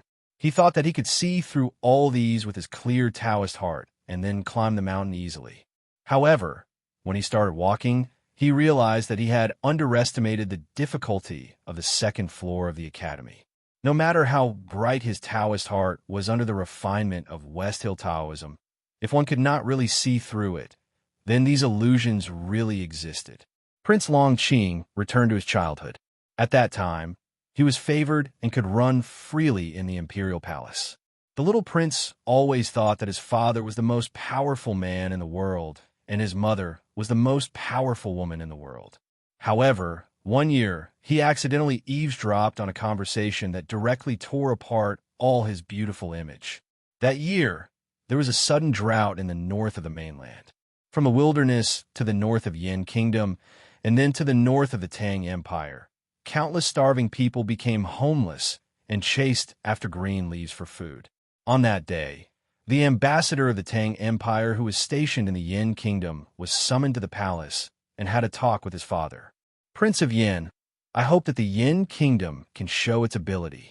I don't expect your weak army to guard the border and prevent your starving people from running into the Tang Empire. I also don't expect you to be able to solve the problem of your people's hunger. But at least when the Great Tang Empire starts the disaster relief, you should at least have a rough estimate of the number of starving people." The Tang Empire ambassador's beard was very long and it fluttered in the wind. It encouraged his anger or arrogance. The food aid from the Tang Empire will arrive in capital Cheng in about 10 days. But if you don't want all the people in the north of Yin Kingdom to die, you'd better think of some ways. Don't expect the Tang Empire to solve all the problems. His Majesty cares about the world and sees all the people as the people of the Tang Empire. But the Yin Kingdom is after all not a part of the Tang Empire. We have no reason to give all the food that our people urgently need to the Yin Kingdom. After saying this, the envoy of the Tang Empire flicked his sleeves and left. Young Prince Long Qing stared at his back in astonishment, only to realize that his father was not the most powerful man in the world. A random envoy of the Tang Empire dared to scold his father so rudely. He rushed out and asked in a childish voice, "Father, why didn't you send soldiers to kill that rebellious ambassador?" Hearing this, the Yin Emperor, who had always loved him, suddenly changed his expression. It was the first and only time in his life that he had given him a slap. Prince Longqing stood on the mountain road and thought of the 4 words on the stone outside the wooden door outside the fog. He sneered and said, "A gentleman doesn't fight? How can a gentleman not fight? Those who don't fight are all dead. How can he be a gentleman?" The mountain road was long like a long life. If Prince Longqing's life was stripped of the golden coat of talent, it would be extremely boring and boring. It was unknown whether it was because of the slap bestowed upon him by Emperor Yin that day, or because he had been influenced by what he had seen and heard, but the little prince was no longer as mischievous and cute as he was in the past. Instead, he became quiet and hardworking, and he gradually learned that no matter what he saw, he would be able to remain calm and unaffected. His mother's 2-eyed cat had died after stealing a piece of pastry from the plate. Because of this, an entire palace of palace maids were beaten to death. He sat quietly in his mother's arms, listening to the sounds of the beating and the wails of pain coming from the courtyard. He reached out to grab a melon seed from the plate and carefully peeled it. He blew off the skin and sent it into his mouth, as if he didn't know that the pastry should have been his. Later on, more and more people died in the imperial palace. His older brother, the crown prince, had to change many batches of nannies and palace maids. He also didn't know how many of the lazy cats in the imperial palace died. His servant girl was killed, and other people's servant girl was killed by his mother. None of these things could cause his emotions to fluctuate, as if they had nothing to do with him. One day, Prince Longqing began to show his talent in cultivation and was regarded as a treasure by the West Hill Divine Palaces pre-stationed in capital Cheng. He decided to bring him back to the Revelation Institute of West Hill to study. On his way back, he went to Yueluan Kingdom and South Jin Kingdom and saw many things. The lilies in Yueluan Palace were boiled to death. The gardener responsible for looking after the flowers was thrown into a boiling pot by the furious Aunt Cunimati. A follower of the sword sage of South Jin Kingdom, Liu Bai, was expelled from his sect. He was disemboweled on the street, and his intestines flowed out. Prince Longqing looked at these things calmly. In his eyes, this was not indifference or cold-bloodedness. He just wanted to keep his Taoist heart clear enough, which was a necessary quality for the path to heaven. In the night fog, Prince Longqing looked at the approaching peak of the mountain. A sarcastic smile appeared on his face. He said proudly, "Except for Hao Ian, there is nothing in the world that can make me fear and respect. Nothing can make me feel pity. Since that is so, how can this mountain road stop me?" Prince Longqing walked slowly on the mountain path, slowly repeating his life. He went to the Revelation Institute. Because the divine priest who loved him had lost power in the internal strife of the divine hall, he became the target of oppression and was discriminated against in the first half of the year. However, he was able to be absolutely calm now that he had experienced the scenes that made him unable to suppress his anger. He remained calm when he was ridiculed and ridiculed. It was only during the competition of the Revelation Institute that he used death and failure to calmly return the humiliation to the other party. He entered the judicial department and began to hunt down the heretics. The thorny whip lashed on the young girl's smooth and delicate back, tearing open gashes that were too horrible to look at. He stood outside the prison and watched calmly, not making a sound. A student of the Revelation Institute was convicted of apostasy because he had spoken disrespectfully to the hierarch in private. He was sentenced to eternal confinement in the dark water dungeon. He personally pushed the student who had been close to him into the water. Then, he listened to the endless screams of apology and curses. He calmly walked out of the prison into the sunlight, his face expressionless. An old remnant of the devil's doctrine was finally captured by the judicial department of the Divine Hall after living in seclusion in a mountain village for 60 years. Prince Longqing personally tied him to a wooden platform. He carefully avoided the wounds on the old man's body caused by torture and then lit the firewood under the wooden platform. On the other side of the fire, a subordinate of the judicial department snatched a baby from the arms of a young mother and then stabbed the young man to death with a Taoist stick. Finally, the baby fell to the ground and became a puddle of meat. He quietly watched this scene without any change in his expression. The cultivation of Taoism was a way outside the world. He stood outside the world and looked at the things in the world. How could the things in the world disturb his heart? He worshipped Tao Yin and punished the sins of the world. He firmly believed that the people he killed deserved it. How could he have mercy? It was late at night. Many people who watched the opening ceremony of the second floor in the front yard of the academy had left. Although bigwigs, such as the Prince of Tang, Princess Liu, and Priest Moly were still silently waiting for the final result, there were only 2 people left on the mountain road. They had nothing to do with many countries. Why should those envoys wait bitterly? Of course, the students of the academy did not leave. They silently looked at the mountain with a very complicated expression.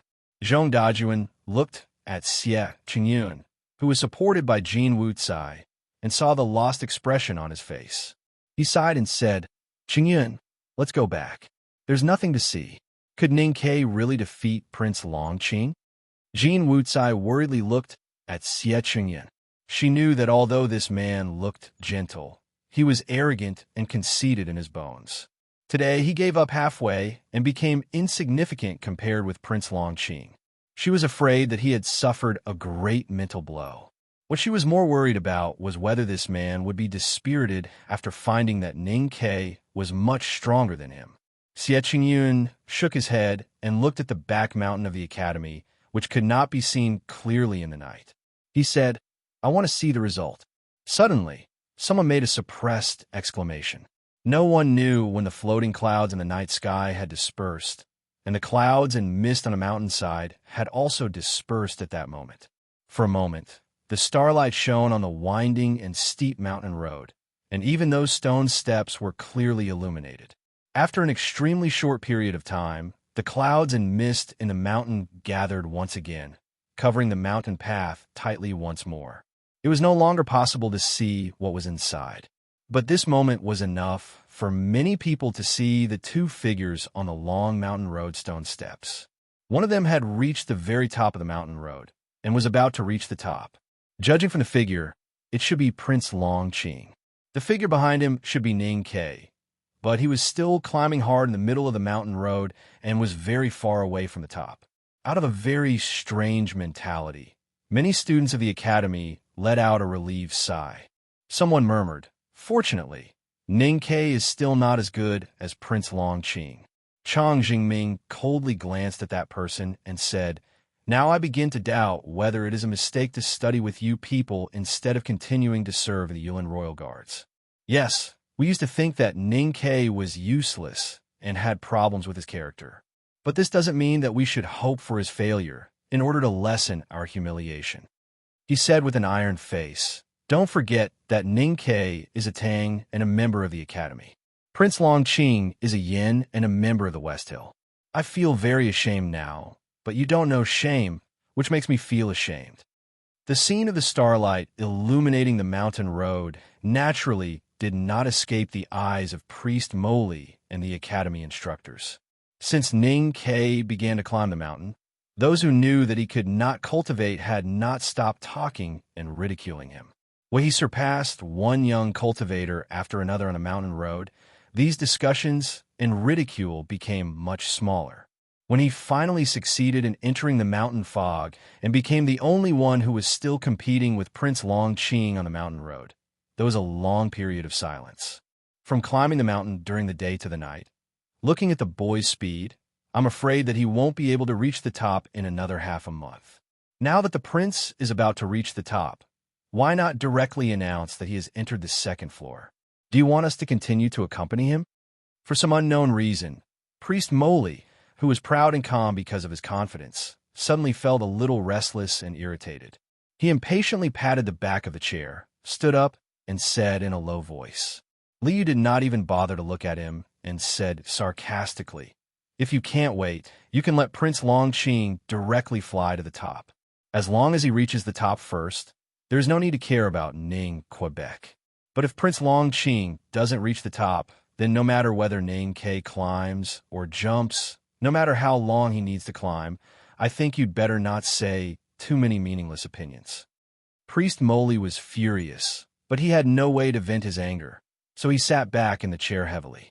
On the meadow under the starlight, Sang Sang was squatting by the road with the big black umbrella in her hand, spinning the handle of the umbrella in boredom. At this moment, the young monk called Wu Dao walked out of the academy. His eyes suddenly lit up when he saw Sang Sang squatting on the side of the road. His body suddenly turned into a stone statue, unable to take another step. He just stared at her quietly until his eyes became infatuated and confused. After a long time, he looked at Song Song's slightly dark face and some fine yellow hair floating on her forehead. He put his palms together and praised her with the most gentle tone and the most sincere attitude. "Miss, you are really beautiful." Sang Sang stood up with the big black umbrella and looked around in confusion. After a long time, she was sure that the monk was praising her. She could not help raising her eyebrows and squinting her willowy eyes. She stared at him and said seriously, "Don't scold me." Wu Dao smiled and put his palms together. He said, "I have a discerning eye and can recognize jade and stone." "Miss, you misunderstood me." Sang Sang heard the words jade and stone and was slightly shy. Then she seriously reminded him, "Even if I am beautiful in your eyes, don't praise me like this in the future, because this sentence is now used to scold people in Chang'an City." "Why?" Wu Dao asked in surprise. Sang Sang did not like his scorching eyes. She turned around to look at the academy and ignored him. Wu Dao turned to her and asked gently, "Miss, who are you waiting for?" "My young master." Wu Dao said seriously, "Miss, no one in the world is qualified to make a girl like you wait, except for me." Sang Sang looked at him and said, "You have already gone down the mountain, but my young master is still on the mountain, so you are not as good as him. I just don't want to enter the fog." Wu Dao explained seriously. Suddenly he thought of something and asked confusedly, "The young master you are waiting for is the academy student named Zhong Dajuan?" Sang Sang looked at him and said after a moment of silence, "Yes." Wu Dao said seriously, "Very good. When I was on the mountain, I said I would kill him. Now it seems that I have one more reason to kill him." Sang Sang turned around and ignored him. "Miss, looking at your beautiful face as dark as the night, I suddenly thought of a love poem." Wu Dao stared at her profile and slowly recited, "The girl in my heart, if you are willing to cultivate Buddhism, I am willing to become a young man again and go to the mountain hanging in the sky to shave again, so that there will be more commandment scars on my head. The girl in my heart, if you are willing to cultivate Taoism, I am willing to become a young man again and go to the shabby temple behind the Peach Mountain to wash the shoes of the proud man who carries a wooden sword on his back." Sang Sang did not hear what he said at all. She looked at the back mountain of the academy in the dark seriously. At this moment, she seemed to feel the sorrow that Ning Ke was going through. She frowned slightly and looked very painful. "Miss, I can't wait with you anymore. I can't watch you wait in pain. I have decided to take you away. I will take you to the end of the world, to the corner of the sea. I will accompany you to the rise and fall of the tide. Is that okay?" After saying this, his expression became serious. He did not wait for Song Song's response. He opened his palm and reached out to her neck. His fingertips whistled with the wind. Although it did not hurt people's hearts, it could make people faint. Suddenly, the monk's sleeve on his outstretched arm burned fiercely and instantly burned into pieces of gray and black butterflies. Then they were blown away by the wind, leaving only a white and smooth arm. Wu Dao screamed and turned into a residual shadow. He retreated more than 100 feet and stared at the meadow with fear in his eyes. He gritted his teeth and asked, "Who is it?" A sudden sound of horse hooves broke the silence of the academy at night.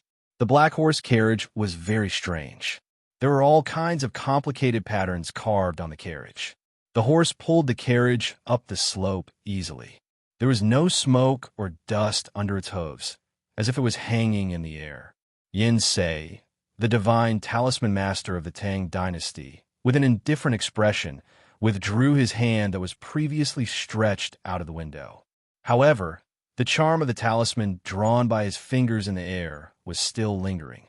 The green grass on the roadside became yellow and withered at a speed visible to the naked eye. Lewd monk Wu Dao, if you dare to stay in the territory of the Tang Empire, don't blame me for cutting you into pieces with Jing Fu. Wu Dao guessed the identity of the person in the carriage. His expression instantly became serious. He put one palm in front of him and tried to defend himself.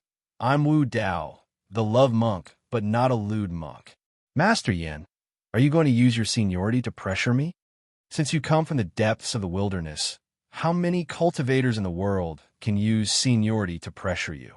Divine Talisman Master Yin Sei slowly got off the carriage.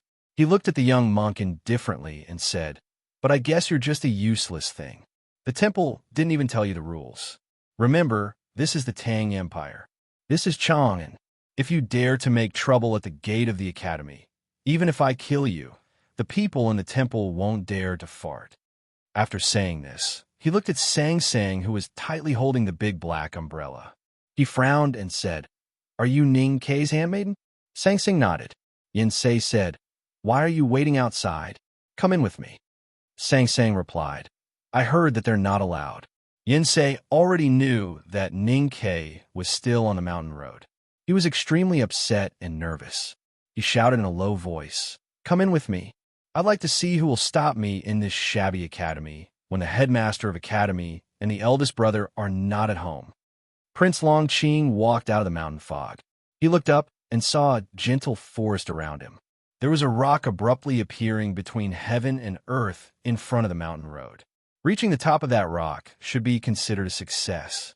He was about to continue when he suddenly felt something. He tidied up his clothes and turned around. He respectfully bowed to a big tree in the distance. Under the starlight, the top of the mountain was as bright as day. Clouds and mist kept flowing below like water. There was a man sitting under a large tree. Because he was too far away, he couldn't see his face clearly. He could only feel that he wasn't too old, but he was wearing an ancient robe and a tall ancient crown on his head. He looked very dignified. Prince Longqing did not know who that person was. But when he left the West Hill Divine Palace, the hierarch had reminded him that the students in the back of the mountain of the academy were not ordinary cultivators and should be treated with caution. The person under the tree was naturally distinguished since he could wait for climbers at the top of the mountain. The person under the tree said calmly, "I'm the second." Hearing this, Prince Longqing's expression did not change, but his heart was in turmoil. He thought of some legends that the woman had told him. He thought of the extremely proud and extremely powerful second brother in the legends. He respectfully bowed again, but this time it was a little lower than before. "You're very good," second brother under the tree said indifferently. "You're definitely qualified to enter the back of the mountain of the academy." Even as proud as Prince Longqing was, he could not help but feel happy when he thought that the person who commented on him was second brother of the academy. As long as you can climb up that big rock, you'll be successful. But there's still one of your peers in the fog. You can climb by yourself first or wait for him. It seems unfair to let you wait for him. But I can tell you that this big rock is very difficult to climb. It's more difficult than a mountain path you've walked. So you'd better take a rest first. Hearing that there was another peer in the fog, Prince Longqing slightly frowned. In his calculation, there should be no one who could persist to the top of the mountain today except for the monk.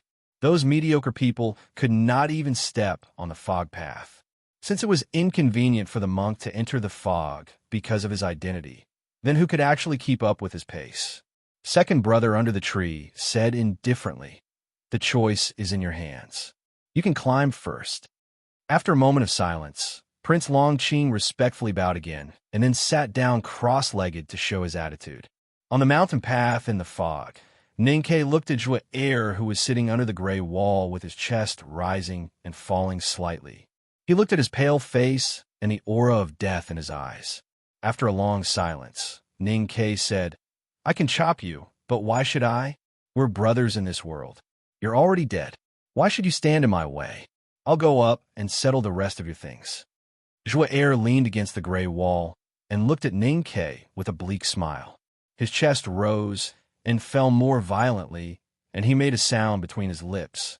"Fake. These are all fake. What I need to prove that these are fake." Ninkei lowered his head and stood on the mountain path. He stood in the night fog and in the spring rain on Lin 47th Street. Suddenly, he raised his head and asked, "Where's Sang Sang?" Sang Sang stood beside him and looked up at him with her dark face. She asked, "Young master, what's the matter?" Ninkei looked ahead and said, "Sang Sang, take out all the silver in the house. We'll find a good grave for Darky and make him a Nama coffin. He'll die in peace." Sang Sang said, "Okay, but young master, Master Darky is already dead. There's no way he can die in peace." Ninkei said, "Anyway, he's alive again. Why not die again?" After saying this, he walked to the gray wall, raised his sword, and swung it down. He cut off Zal's head, cut off the rain-soaked gray wall, and cut off all the illusions, revealing the steep mountain path leading to the top of the mountain. Then he looked around and found that Sang Sang was no longer there. "I've said that these are all illusions. They can't scare me." Ninkei looked at the real mountain path in front of him and said to the end of the night fog, as if to explain to them, "In my imagination, the Sang Sang in my memory is a perfect little handmaiden. But the real Sang Sang is definitely not like that. You can stimulate my own brain to create an environment of illusion, but you don't know that what is stored in my brain is not all real." A puzzled voice came from the fog. "Although I don't know what you were thinking just now, how can you tell that it's not Sang Sang?" "Because the real Sang Sang is kind, but she would never spend all the silver in the house for a dead man. Zhu'er can't, she can't, and even I can't." Ninkei smiled and lifted his sleeve to wipe the blood dripping down from the corner of his mouth. Then he walked up the mountain. The mountain top was shrouded in silver light. There were trees here and there, all of which were cold-resistant coniferous trees. They were not Shin Pippi's favorite jujube trees. Prince Longqing sat on the grass to regulate his breath and cultivate his psyche, his eyes tightly closed. A very small voice came from behind the green tree in the distance. "Senior brother, thank you." Second brother sat cross-legged in front of the green tree. His eyes were tranquil and his expression was solemn. He said indifferently, "This kind of harmless back door can be open occasionally. Besides, Longqing is one step ahead of Ning Quebec. It's fair to let him wait for a while." As the famous saying of the Academy, rules depend on who has the strongest fist. Since it was the examination of the second floor of the Academy, the so-called fairness was actually just someone's own opinion. Prince Longqing went up the mountain earlier than Ninkei, but he waited for a much longer time at the top of the mountain. The stars in the night sky gradually moved. Time passed by. After a long time, the thick fog under the mountain path flowed. Prince Longqing opened his eyes and looked down. As the night fog dispersed, Ninkei, in ragged clothes, slowly walked out along the mountain path. His face was blue and purple, like a beggar who had been chased down the mountain by a fierce dog many times. He looked extremely embarrassed. Prince Longqing looked at his face and remembered who he was. He slowly stood up and slightly clenched his right hand in his sleeve. Ninkei took out the pastry wrapped in a handkerchief from his arms. He stuffed it into his mouth to replenish his strength while walking to the top of the mountain. He did not forget to greet the person under the green tree. "Sorry, I'm late. Then he saw Prince Longqing and said with surprise, "Great, you're still here." Ninkei handed the pastry to him and asked, "Do you want one?" Prince Longqing looked at the strangely crushed pastry in the handkerchief and did not know what to say. This chapter has 8,000 words. I'm really crazy. Even if it exceeds the time, I believe no one will care. Tomorrow will definitely not be like today. After reading this chapter, it will be a new day. If you have recommendation votes, please vote. Put your palms together and laugh. To be continued. If you like this work, please come to Chidian. Come to vote for me. Your support is my biggest motivation. Chapter 158. Prince Longqing remembered who Ning Ke was. He had lived a brilliant life and rarely had the opportunity to be humiliated. But last time in the Victory House, the Academy student in front of him and his little handmaiden had humiliated him twice in a row. At least in his eyes, it was a humiliation, so he could not forget them. Because of his disgust, he asked his subordinates to investigate Ning Quebec. However, the result of the investigation disappointed him.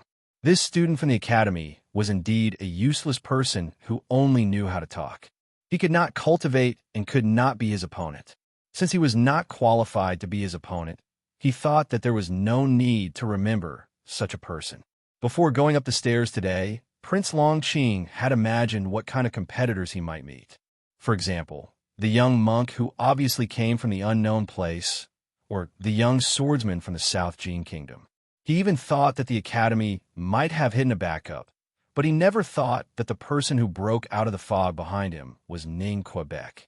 He looked at Ning Ke's face silently and smiled mysteriously. Ning Ke saw that he had no intention to eat the pastries, so he took back his hand and said with a smile, "Don't be too surprised. It's not an illusion." At this moment, 2 pieces of emerald green bamboo floated slowly under the starlight and floated in front of them as if they were alive. The voice of the Academy's second brother sounded again from under the tree. The hard stone at the end of the mountain path is the top of the mountain. Whoever climbs up first can enter the second floor of the Academy. But I have to remind you that the short stone steps are more difficult than all the tests you have experienced before. If you force yourself, it is very likely to cause irreversible damage to your body and spirit. Hold the 2 pieces of green bamboo in your hands. If you feel that you can't hold it, you can pinch it. Prince Longqing and Ning Ke bowed to the tree and reached out to take the green bamboo pieces from the air. Then they walked forward. They walked side by side. Prince Longqing did not show any expression on his face and did not speed up his pace. He let Ning Ke walk beside him while chewing the pastries, which meant that he admitted that he was qualified to walk side by side with him. "Actually, I envy you very much." Ning Ke looked at the prince's perfect side profile and wiped the pastry crumbs on his hand onto his clothes. He shrugged and said, "You are born into a good family, have good talent, and have a good life. You also have a partner that everyone envies. For someone like me who comes from a terrible background, has terrible talent, and has an extremely bad fate, and only has a little charcoal head by my side, it's really too hard for me to reach your level." When the 2 walked to the bottom of the boulder and stood in front of 2 steep and narrow paths, Prince Longqing suddenly turned to look at him and said calmly, "You have surprised me a lot. If I had known this, I wouldn't have waited for you." After saying this, Prince Longqing did not hesitate at all. He lifted the front hem of his robe and stepped on the stone path. Ning Ke stared blankly at the entrance of the stone path, and his heart was in turmoil. As someone who had struggled at the bottom of life and death for many years, he knew very well that when a strong and proud person said such words, they would become truly terrifying. The last 2 climbers began to climb the huge boulder at the top of the Academy's back mountain, and their figures suddenly disappeared. Under the big tree at the far end of the meadow, many figures suddenly appeared. They gathered together and pointed at the boulder and whispered to each other. There were men and women, some sitting and some standing, and there were exactly 12 of them. Some carried a 3-string zither on their backs. Some had a chessboard under their armpits. Some had an ancient flute placed in front of their knees, and some held a tightly wound embroidered cloth frame in one hand and a thin needle in the other. There was also a strong man standing behind a tree with a heavy iron hammer in his hand. When the others were discussing, the strong man was staring at the strange and tall ancient crown on second brother's head. His eyes were filled with eagerness to have a try. Chin Pippi walked out from behind the tree and was shocked by the strong man's eyes. He hurriedly stopped him and said, "Sixth brother, if you really hit him with a hammer, second brother's hat may be flattened, but your head is also very likely to be flattened. Second brother, who was sitting cross-legged under the tree, snorted coldly and slowly turned his head. Sixth brother put the iron hammer behind his back as fast as he could and explained with a simple and honest smile, "Senior brother, I feel itchy if I don't forge iron for a day. I can't stand it anymore after looking at it for a whole day. When I see the hat on your head, it's like seeing the iron ingot by the stove, and I always want to hammer it." This explanation was truly inexplicable and absurd to the extreme. However, second brother nodded, indicating that he accepted this explanation. He waved his hand and indifferently said, "We'll see the results soon." The female professor of the academy, Yulien, was also at the top of the mountain.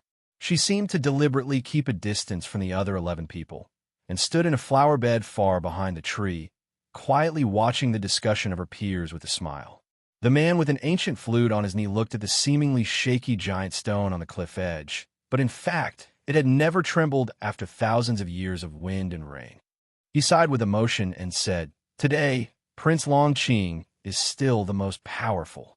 The number 2 figure of the judicial department of the West Hill Divine Palace is really not to be underestimated. If nothing goes wrong, he may be our youngest brother." Hearing the words judicial department of the West Hill Divine Palace, everyone under the tree looked at Chun Pippi. Chun Pippi's chubby face showed a rare, embarrassed expression. He waved his hand and explained, "I have never been to the Divine Hall. When I met Yi Hong Yu, she had just entered the judicial department. But in my opinion, she must be much more powerful than Longqing. The Tao addict, one of the 3 addicts in the world, is naturally extraordinary," Senior Sister Embroidery said with a smile. Second brother said with a serious expression, "All the famous sects have extraordinary resources. Although their methods are nothing in our eyes, and they're like dust compared to the academy, they're enough to travel in the world." Everyone under the tree praised and agreed with him. But in their hearts, they were thinking that if it was eldest brother sitting under the tree today, he would definitely not make such a proud and narcissistic comment, and would only honestly comment on the merits and demerits of the West Hill Taoism. "I didn't expect that the one who could catch up with Prince Longqing and take the final exam with him will be Ning Quebec." Everyone under the tree looked at Chun Pippi again. Chun Pippi sighed helplessly and said, "Senior brothers and senior sisters, why are you looking at me again?" Senior Sister Embroidery said with a smile, "Isn't he your friend?" Chun Pippi touched his head and said confusedly, "I didn't expect that Ning K could walk to the top of the mountain.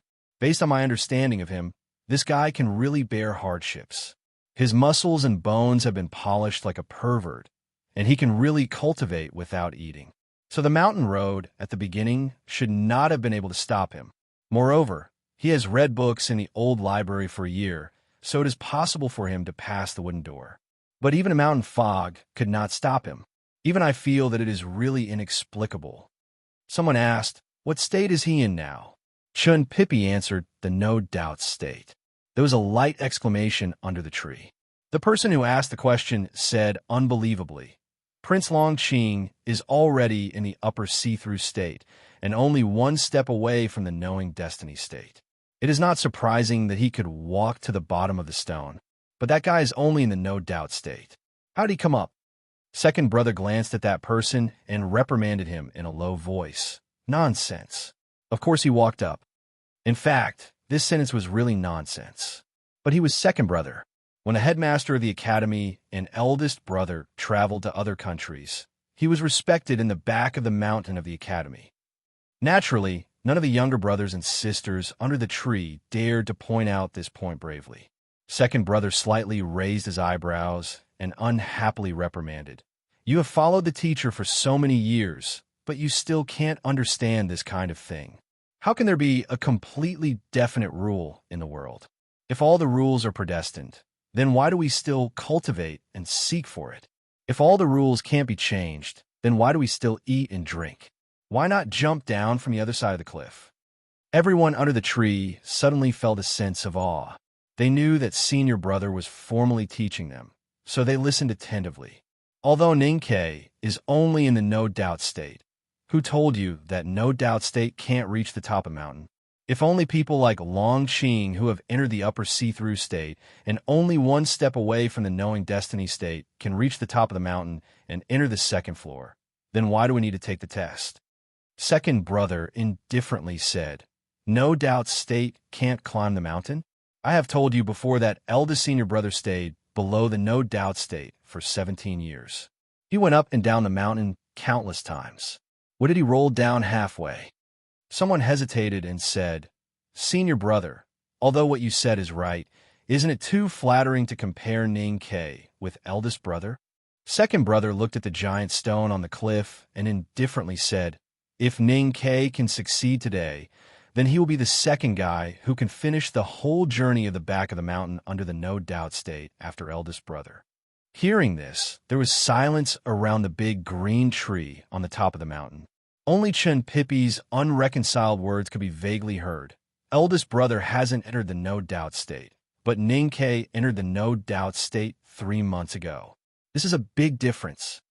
In fact, it is not bad to let Ning Ke be the youngest brother. Senior sister Embroidery looked at Chun Pippi's chubby face like a big white steamed bun and said with a smile, "Although the feeling is not as good as Pippi's, he has dimples on his face and is really cute." Chun Pippi subconsciously shivered and hurriedly retreated behind second brother. He poked his head out and shouted, "Seventh sister, don't be too optimistic. This last test is not so easy to pass. I bet that Long Qing will climb up first." Senior sister Embroidery smiled and exposed his real thoughts. "If Long Qing really climbs up first, won't you be disappointed and cry?" Chun Pippi chuckled. "On the long mountain road, we first tested the willpower, then the power of comprehension and the state. Then we tested the heart in the fog. Finally, we tested the stubborn rock. It's just a choice. It won't be too difficult for Long Qing or Ning Quebec," second brother slowly said, "because it is not difficult, it is a test of decisiveness after all. Long Qing has been soaking in the dirty water of the judicial department of the Divine Hall for many years, and he can kill women and children without changing his expression. Maybe he can make a choice faster." A gust of mountain wind blew, and the top of the big green tree rustled. The long grass gradually fell down, and the silver night clouds at the foot of the cliff were disturbed. Yu Yin, who was standing on the cliff in the distance, looked back at the sea of clouds and slightly frowned. Under the big green tree, second brother suddenly stood up, and his expression suddenly became extremely serious. He quietly looked at the giant stone on the cliff, and after a long silence, he murmured, "What a strong Howren sword style. Did the teacher change the last test? Why is it you again? You've already died twice and come back to life twice. Are you going to die a third time? I really don't understand why you always jump out of my mind. Do you want to remind me not to forget your villagers who were killed by Xiaohou? Or do you want to remind me not to forget how miserable your death was? Don't worry, I really haven't forgotten those things you left behind. But how can Xiaohou be so easy to kill? Hurry up and make way. I have to run faster than Prince Long Qing. When I enter the second floor of the academy and become the headmaster's favorite student, I will learn the most magical skills in the back of the mountain of the academy. You only need to send me a dream, and I will kill whoever you want me to kill. Be good. Hurry up and make way. Don't make way. You want to practice the knife skills for me, right? Then can you do it another time?" Ning Ke said as he walked to the gray wall in the rain. Looking at the dying friend under the wall with a strange smile on his face, he sighed helplessly, grabbed a knife from nothingness, and directly cut him and the wall into nothingness. Look, it's still the same trick. The people in the back of the mountain of the academy are also like this. Can't they do something new? He did not put the knife back into the sheath, but carried the long-handled padao on his shoulder and walked to the top of the giant stone. Anyway, he might continue to cut people later, such as his father and mother whom he had not seen for a long time, even in his dreams for a long time, or even that girl Sang. Anyway, he had now confirmed that these were all fake, so there was no psychological barrier. Suddenly, his footsteps stopped. He looked at the two expressionless faces in front of him and said expressionlessly, "You finally came." Prince Long Qing was very afraid. Facing this kind of fear, he did not know how to choose. His most beloved woman had fallen under a cluster of flowering trees. Her eyes that were dripping with tears of blood were not looking at her most beloved begonia flowers, but staring at him in a daze. But he could not look at her, he had to look at her. Previously on a mountain path, he had thought proudly that there was no one or anything in this world that could make him feel afraid except for Haoyan.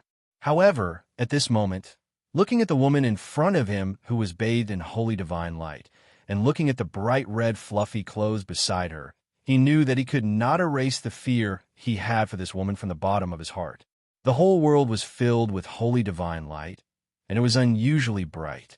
It was so bright that the woman's face could not be seen clearly. Only her fluffy red dress could be seen, and only her fluffy red sleeves could be seen, and only the bright red flowers on her temples could be seen. The woman was dressed in a red dress, very bright and cute, but also very scary. She smiled and said, "Long Qing, I heard that you want to enter the second floor of the academy. Do you think that you can defeat me if you enter the second floor of the academy?" Prince Long Qing bowed respectfully and said, "I don't dare." More bloody tears flowed from the eyes of the flower addict Lu Qinjia, who was lying in the flowers behind him. "You really don't dare?" The woman who was bathed in divine light repeated indifferently. Prince Long Qing slowly raised his head and looked directly at the pair of gem-like eyes in divine light. He was silent for a long time. Just as he was about to make the bravest decision in his life, he saw a silhouette. That silhouette belonged to a man. That man stood silently behind the woman, as if he would not speak for tens of thousands of years. Divine light swept past his cheeks, and a gem-like wind blew, as if Haoyan was silently praising him. Prince Long Qing stared at the wooden sword on the man's shoulder, and his body trembled uncontrollably. He made his decision without hesitation. He turned around and walked to the flower tree. He pulled out the sword from his waist and slowly stabbed it into the chest of his beloved woman. When the sword entered her chest inch by inch, Lu Qinjia quietly looked at her beloved man, as if she did not feel the slightest pain. Bloody tears no longer flowed from her eyes, and there was no resentment or hatred in her eyes. There was only calmness and pity. Prince Long Qing slowly lowered his head and looked at his chest. He did not know when a transparent hole had appeared there. Of the two faces, one was extremely old, and the other was extremely young. Ning Ke looked at the old steward, and then at his childhood playmate. After a long silence, he said, "So, I have to kill you all again. No wonder I always felt that something was wrong. Now I understand that it was because you all did not appear." He took down the long padao from his shoulder and held the hilt with both hands. However, he did not immediately swing it. This was because he realized that the place he was standing on had changed from the narrow stone steps on the giant stone to blackish yellow soil. On the wilderness, countless people looked up at the sky. The boundless darkness was spreading from the sky. People's faces were filled with despair and terror. The world was dark, and only a few rays of light shone from behind the clouds. Not everyone was looking up at the sky. At least, the old steward and his childhood playmate were not looking at the sky. Instead, they looked at him expressionlessly. No matter where he went, they followed silently, and their gazes always fell on his face. Ning Ke pointed to the sky and said to the old steward, "When I had a dream last time, there seemed to be a door of light there. I don't know why I did not continue with that dream today. Is it because of you all?" Then he looked down at his childhood playmate who was only half his height and said with a smile, "Last time in that door of light, there was an especially huge golden dragon head that stretched out. In fact, that scene was very stupid. It was like those turtles we saw under the Wanyan Tower when we were young. The only difference was that those 10,000 turtles put their heads together and became a dragon head." The old steward and his childhood playmate still did not have any expression on their faces. Since it is a dream, it is naturally fake. Since it is fake, it is not a story that has already happened. Since it is not a story, of course there is no continuity. A tall man appeared on the wilderness. His gray hair casually draped over his shoulders. This was not the first time Ning Ke had seen this tall man. He walked over, wanted to see what the other party looked like. The tall man did not seem to turn his body at all. However, no matter how hard Ning Ke tried, he could not see the other party's face. When he circled around the tall man, the old steward and his childhood playmate were still behind him, circling with him. This scene seemed a little funny, but also a little inexplicably sad. The tall man pointed to the darkness that was occupying the entire night sky and said, "Look, it is really getting dark." Ninkei looked up and said, "I see it." The tall man pointed to the light behind the clouds and said, "But there is still light there." Then between light and darkness, which side will you choose? Ninkei answered without hesitation, "Why should I choose?" The tall man did not answer this question. He grabbed the wine bag from the drunkard beside him and drank it all. Then he took the pig's hind leg from the butcher's back and squatted on the ground to eat. From the side, one could see the oil dripping down his beard. Why do you want to kill your beloved woman? Because only by upholding the right path can one keep his Taoist heart. My words are the right path. Yes, because you represent the will of Haoyan. Prince Longqing walked in the holy divine light and followed the woman in the red dress. In the past long years, he had followed her to kill many people. As those lives died, he became calmer and calmer. He was no longer as calm as he used to be, but he was calm from the bottom of his heart. The woman in the red dress in the divine light suddenly turned around and said calmly, "If Haoyan said you should kill me, what would you choose?" Prince Longqing had a natural fear of her, and he was even more afraid of the man with the wooden sword who always stood silently behind her. However, after hearing these words, he only thought silently for a very short period of time, and then he raised the sword in his hand and stabbed. The tip of the sword pierced through the woman's body, and blood dripped down. The woman in the red dress looked at him with admiration and said, "Longqing, now your heart has really become very strong." Prince Longqing pointed to the transparent hole in his chest and said expressionlessly, "You see, I have no heart now." In the wilderness, the tall man asked Ninkei with his back turned, "How did you choose before?" Ninkei answered very seriously, "My body is in the darkness, but my heart is toward the light." The tall man laughed and swayed back and forth. He raised his sleeve to wipe the corner of his eyes and happily said, "I can't believe that after so many years, I can actually see a wild grass swaying in the wind on the wall." Ninkei also laughed happily and said, "You see, I said it was not necessary to choose." The tall man gradually stopped laughing and looked at the rolling clouds in the sky. He suddenly asked, "But what if the sky falls? How can the sky fall? Then there will naturally be a tall person, such as you. What if the tall person can't stop it? Then you can escape? If the sky falls, where can you escape to? Aren't you just imagining what if? How can there be so many what if in the world? Since it's just imagining, just answer casually. What are you afraid of?" Ninkei stared at the tall man's back. Although the tall man said he just wanted him to answer casually, he did not know why he felt that he could not answer casually. He looked at the sky that was getting darker and darker and suddenly felt extremely afraid. The temperature in the wilderness suddenly dropped, and his clothes were stained with a faint layer of frost. The tall man sighed and said, "How about we go back to the first choice? Without a heart, there would naturally be no fear." Prince Longqing replaced the position of the woman in the red dress. Bathed in the holy divine light, he walked the world with the great will of Haoyan, driving away and destroying the darkness everywhere. One day, when he walked to the center of a desert made of gold gravel, the man who had stood silently behind the woman in the red dress for countless years finally appeared. The wooden sword behind him trembled slightly in the scorching gold wind. Prince Longqing looked at the man and said after a moment of silence, "From the moment I made the first choice, my fate was closely linked with Haoyan. Even if you're the most powerful person in the world, you can't defeat Haoyan." A gust of wind rolled up the gold gravel in the desert, and the wooden sword pierced through Prince Longqing's chest. Prince Longqing looked down at the transparent hole in his chest. The wooden sword that seemed to be able to pierce through everything in the world just passed through the hole in his chest without causing any damage to his body. A golden flower grew out of the transparent hole in Prince Longqing's chest and instantly melted the wooden sword. He raised his head and looked at the man's silhouette that was gradually fading in the gold wind. He said, "You see, this is our truth.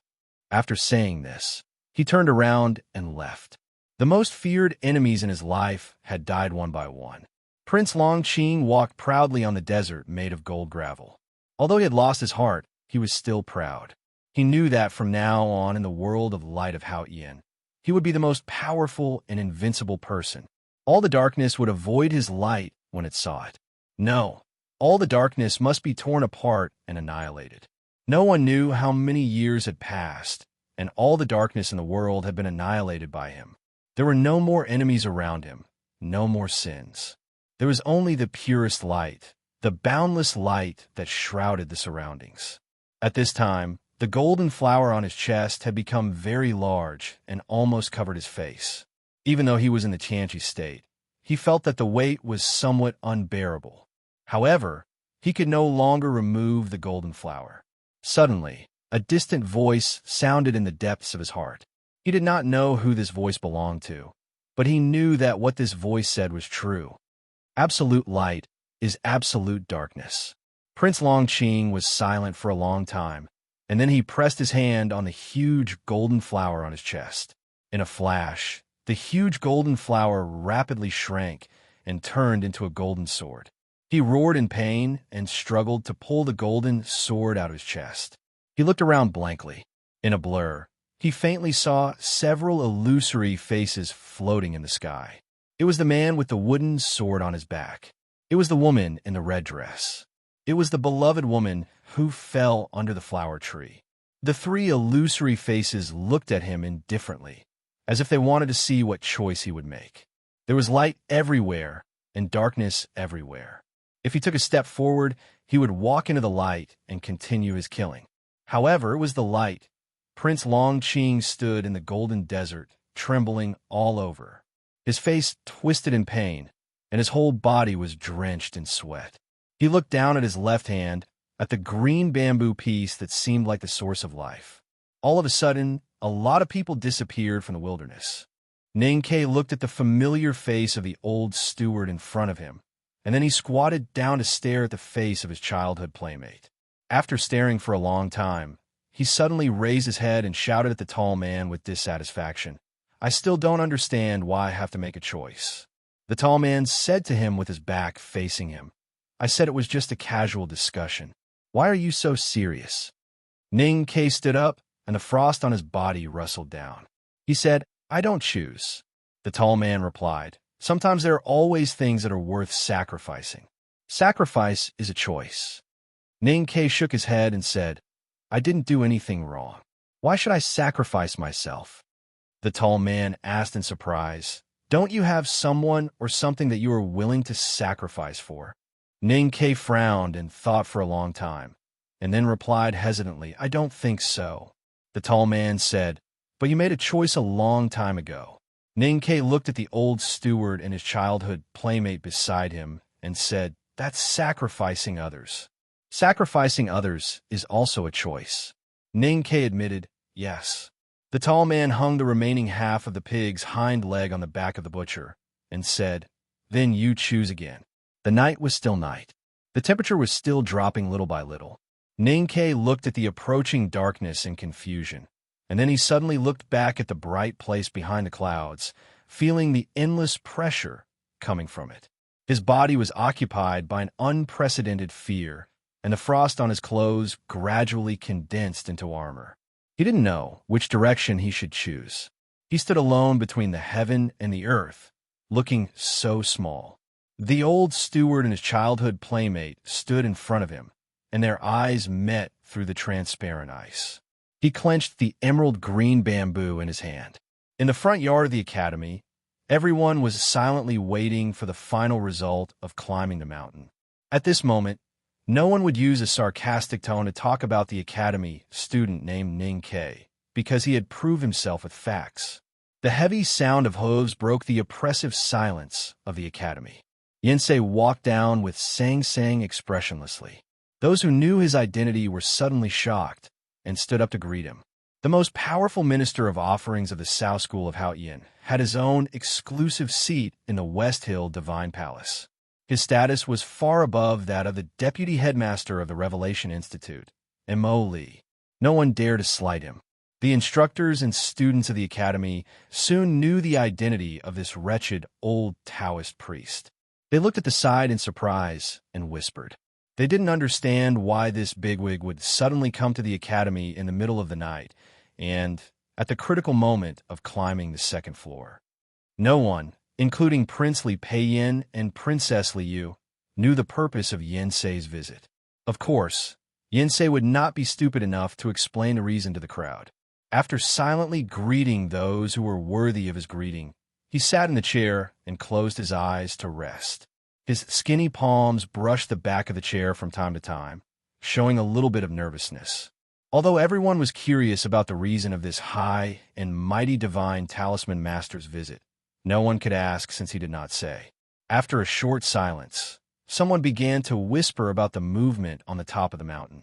Most people marveled at Ning Kei's hidden strength, but they still firmly believed that Prince Longqing would be the final winner and successfully enter the second floor of the academy.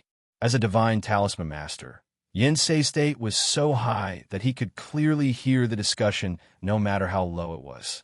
Thinking that Ning Kei really wanted to enter the second floor, and even was only one step away from entering the second floor, the successor that he had been looking for half of his life would become a mirage. Yinsei's mood could not help but be extremely bad. At this moment, Priest Molly said indifferently, "We, the West Hill, never think that a prince will lose to anyone. I know a little about Ning, Quebec. He is indeed good at talking about heresy, but if he wants to enter the second floor..." Yinsei slammed the table heavily and shouted sternly, "That is absolutely impossible." Hearing this, everyone was shocked.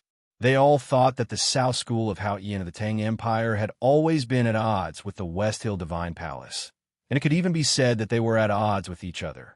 Why would Yinsei stand on the side of the West Hill Divine Palace tonight before such an important matter? After all, he was the senior brother of the nation master of the Tang Empire. Could it be that his statement had any important meaning? Yinsei did not expect that his sincere words would cause so many people to speculate. He angrily pulled his beard under his chin and refused to express any more opinions. Li Peiyin looked at the old Taoist beside him and frowned. Could it be that my brother in the palace knew that Ning Kei had appeared in the opening of the second floor today, so he specially sent Yinsei to express his attitude? At this moment, another horse carriage drove in, and the person who walked out of the carriage caused another round of discussion. Liu looked at the kind-looking chief eunuch and asked with a frown, "Old Lin, what are you doing here?" The deputy chief eunuch of the Tang Imperial Palace smiled humbly and said, "Your Highness, I am here on His Majesty's orders." Liu waved him forward and asked in a low voice, "What is going on?" Eunuch Lin lowered his eyes and said softly, "His Majesty wants to see someone, so he asked me to wait here." "Who does my father want to see?" Liu asked in surprise. Eunuch Lin smiled and said, "A student of the academy." After saying this, Eunuch Lin saw Yinsei sitting beside him, and his expression suddenly turned cold. He said, "Master Yin, why are you here?" Yinsei glared at him and said, "Do I need to report to you where I am going?" Eunuch Lin said with a fake smile, "I am just a eunuch. How can I control where a divine talisman master goes? But His Majesty wants me to bring you a message." His Majesty said that the Imperial Preceptor had cheated him of a few hundred taels of silver at the Fragrance Workshop more than 10 years ago. Now, the Imperial Preceptor dares to hide the talent that His Majesty appreciates. His Majesty is waiting for an explanation from the South Gate. Hearing this, Yinsei was stunned and fell into deep thought. He was shocked. Could it be that His Majesty also knew about Ning Kei's ability and wanted to steal his disciple from him? What should he do, now that he might have to compete with the Academy for Ning Kei's disciple? He was already in a difficult position. Did he have to compete with the Emperor of Tang? Younger brother said that he could do whatever he wanted, but did that include His Majesty? Everyone in the field intentionally or unintentionally looked at the two bigwigs who suddenly arrived. Yinsei was the divine talisman master, but Eunuch Lin was His Majesty's most trusted chief eunuch. What did he mean by coming here with His Majesty's decree? Sang followed Yinsei into the academy. No one noticed her at all. She left the front yard and walked quietly along the alley between the buildings of the academy to the back. She walked through the wetland, the old academy with all the lights out, the dense forest, and the rarely visited meadow. She looked at the scenery of the academy and compared it with Ning K's usual narration. She felt calm and warm. Finally, she walked into the forest of swords. She held the smooth trunk, raised her head, and squinted at the top of the forest with a few strings of sparse leaves hanging at a very high place. Then she chose a slightly clean place to sit down, holding the big black umbrella in her arms, and looked up at the top of the mountain. The clouds and mist between the mountains were still extremely thick, and it was impossible to see through the top of the mountain. But Sang Sang leaned against the trunk and held the big black umbrella quietly. She knew that her young master was at the top of the mountain and was going through the most critical test. All of a sudden, a gust of wind blew in from the outside of the sword forest, bringing with it countless grass and gravel, which hit the trunk and even lifted the hard bark. Sang Sang hid behind the tree in horror and opened the big black umbrella to cover her thin body. Outside the old and dirty big black umbrella, the wind was raging around the sword forest. The gravel hit the surface of the umbrella like arrows, making loud banging sounds. It was like the sound of war drums, stirring up one's emotions, but also extremely tragic. In the gust of wind, more than a dozen trees in the sword forest were uprooted and flew into the deep night sky with mud, like a dozen awe-inspiring swords stabbing into the night sky. It splashed with jet-black blood. On the Wanyan Tower in Chang'an, Nation Master Li Qingshan looked at Monk Huangyang and laughed. A monk came from the west today, Monk Huangyang said with a smile. The enlightenment of the love monk doesn't make you so happy. You seem to be in a very good mood today. Can you tell me why?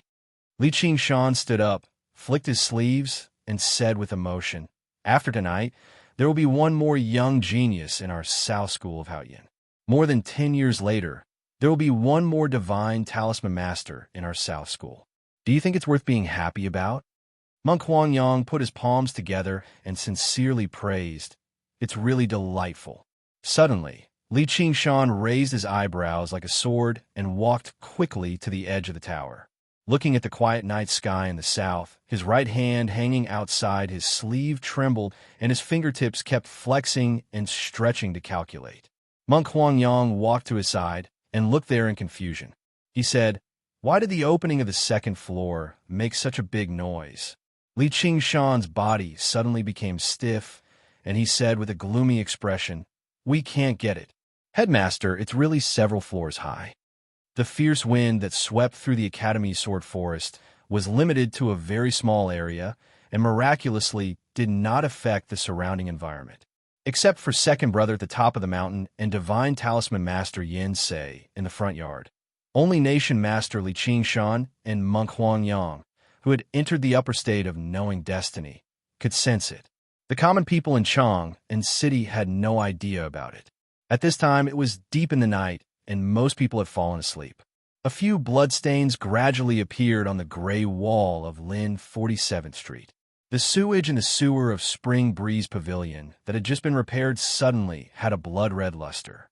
In the backyard of the lakeside house and the blacksmith shop in the eastern city, in the broken stone lion outside the former general's mansion, and in the woodshed of Grand Secretary Zheng Jing's mansion, those bloodstains gradually appeared and then quickly disappeared.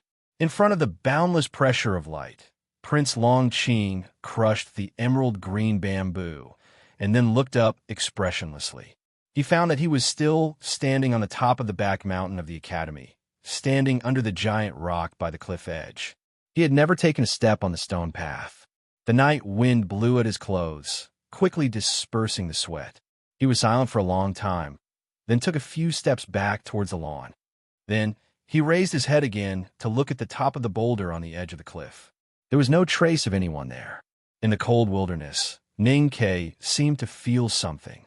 "You all know that this choice is not difficult for me," he said loudly to the tall man, to the steward in front of him, and to his childhood playmate, to the light and darkness in the sky.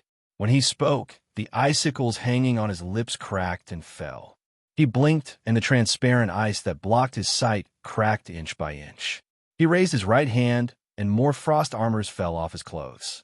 Then he threw away the emerald green bamboo in his hand and held the long knife again, waving it down with force.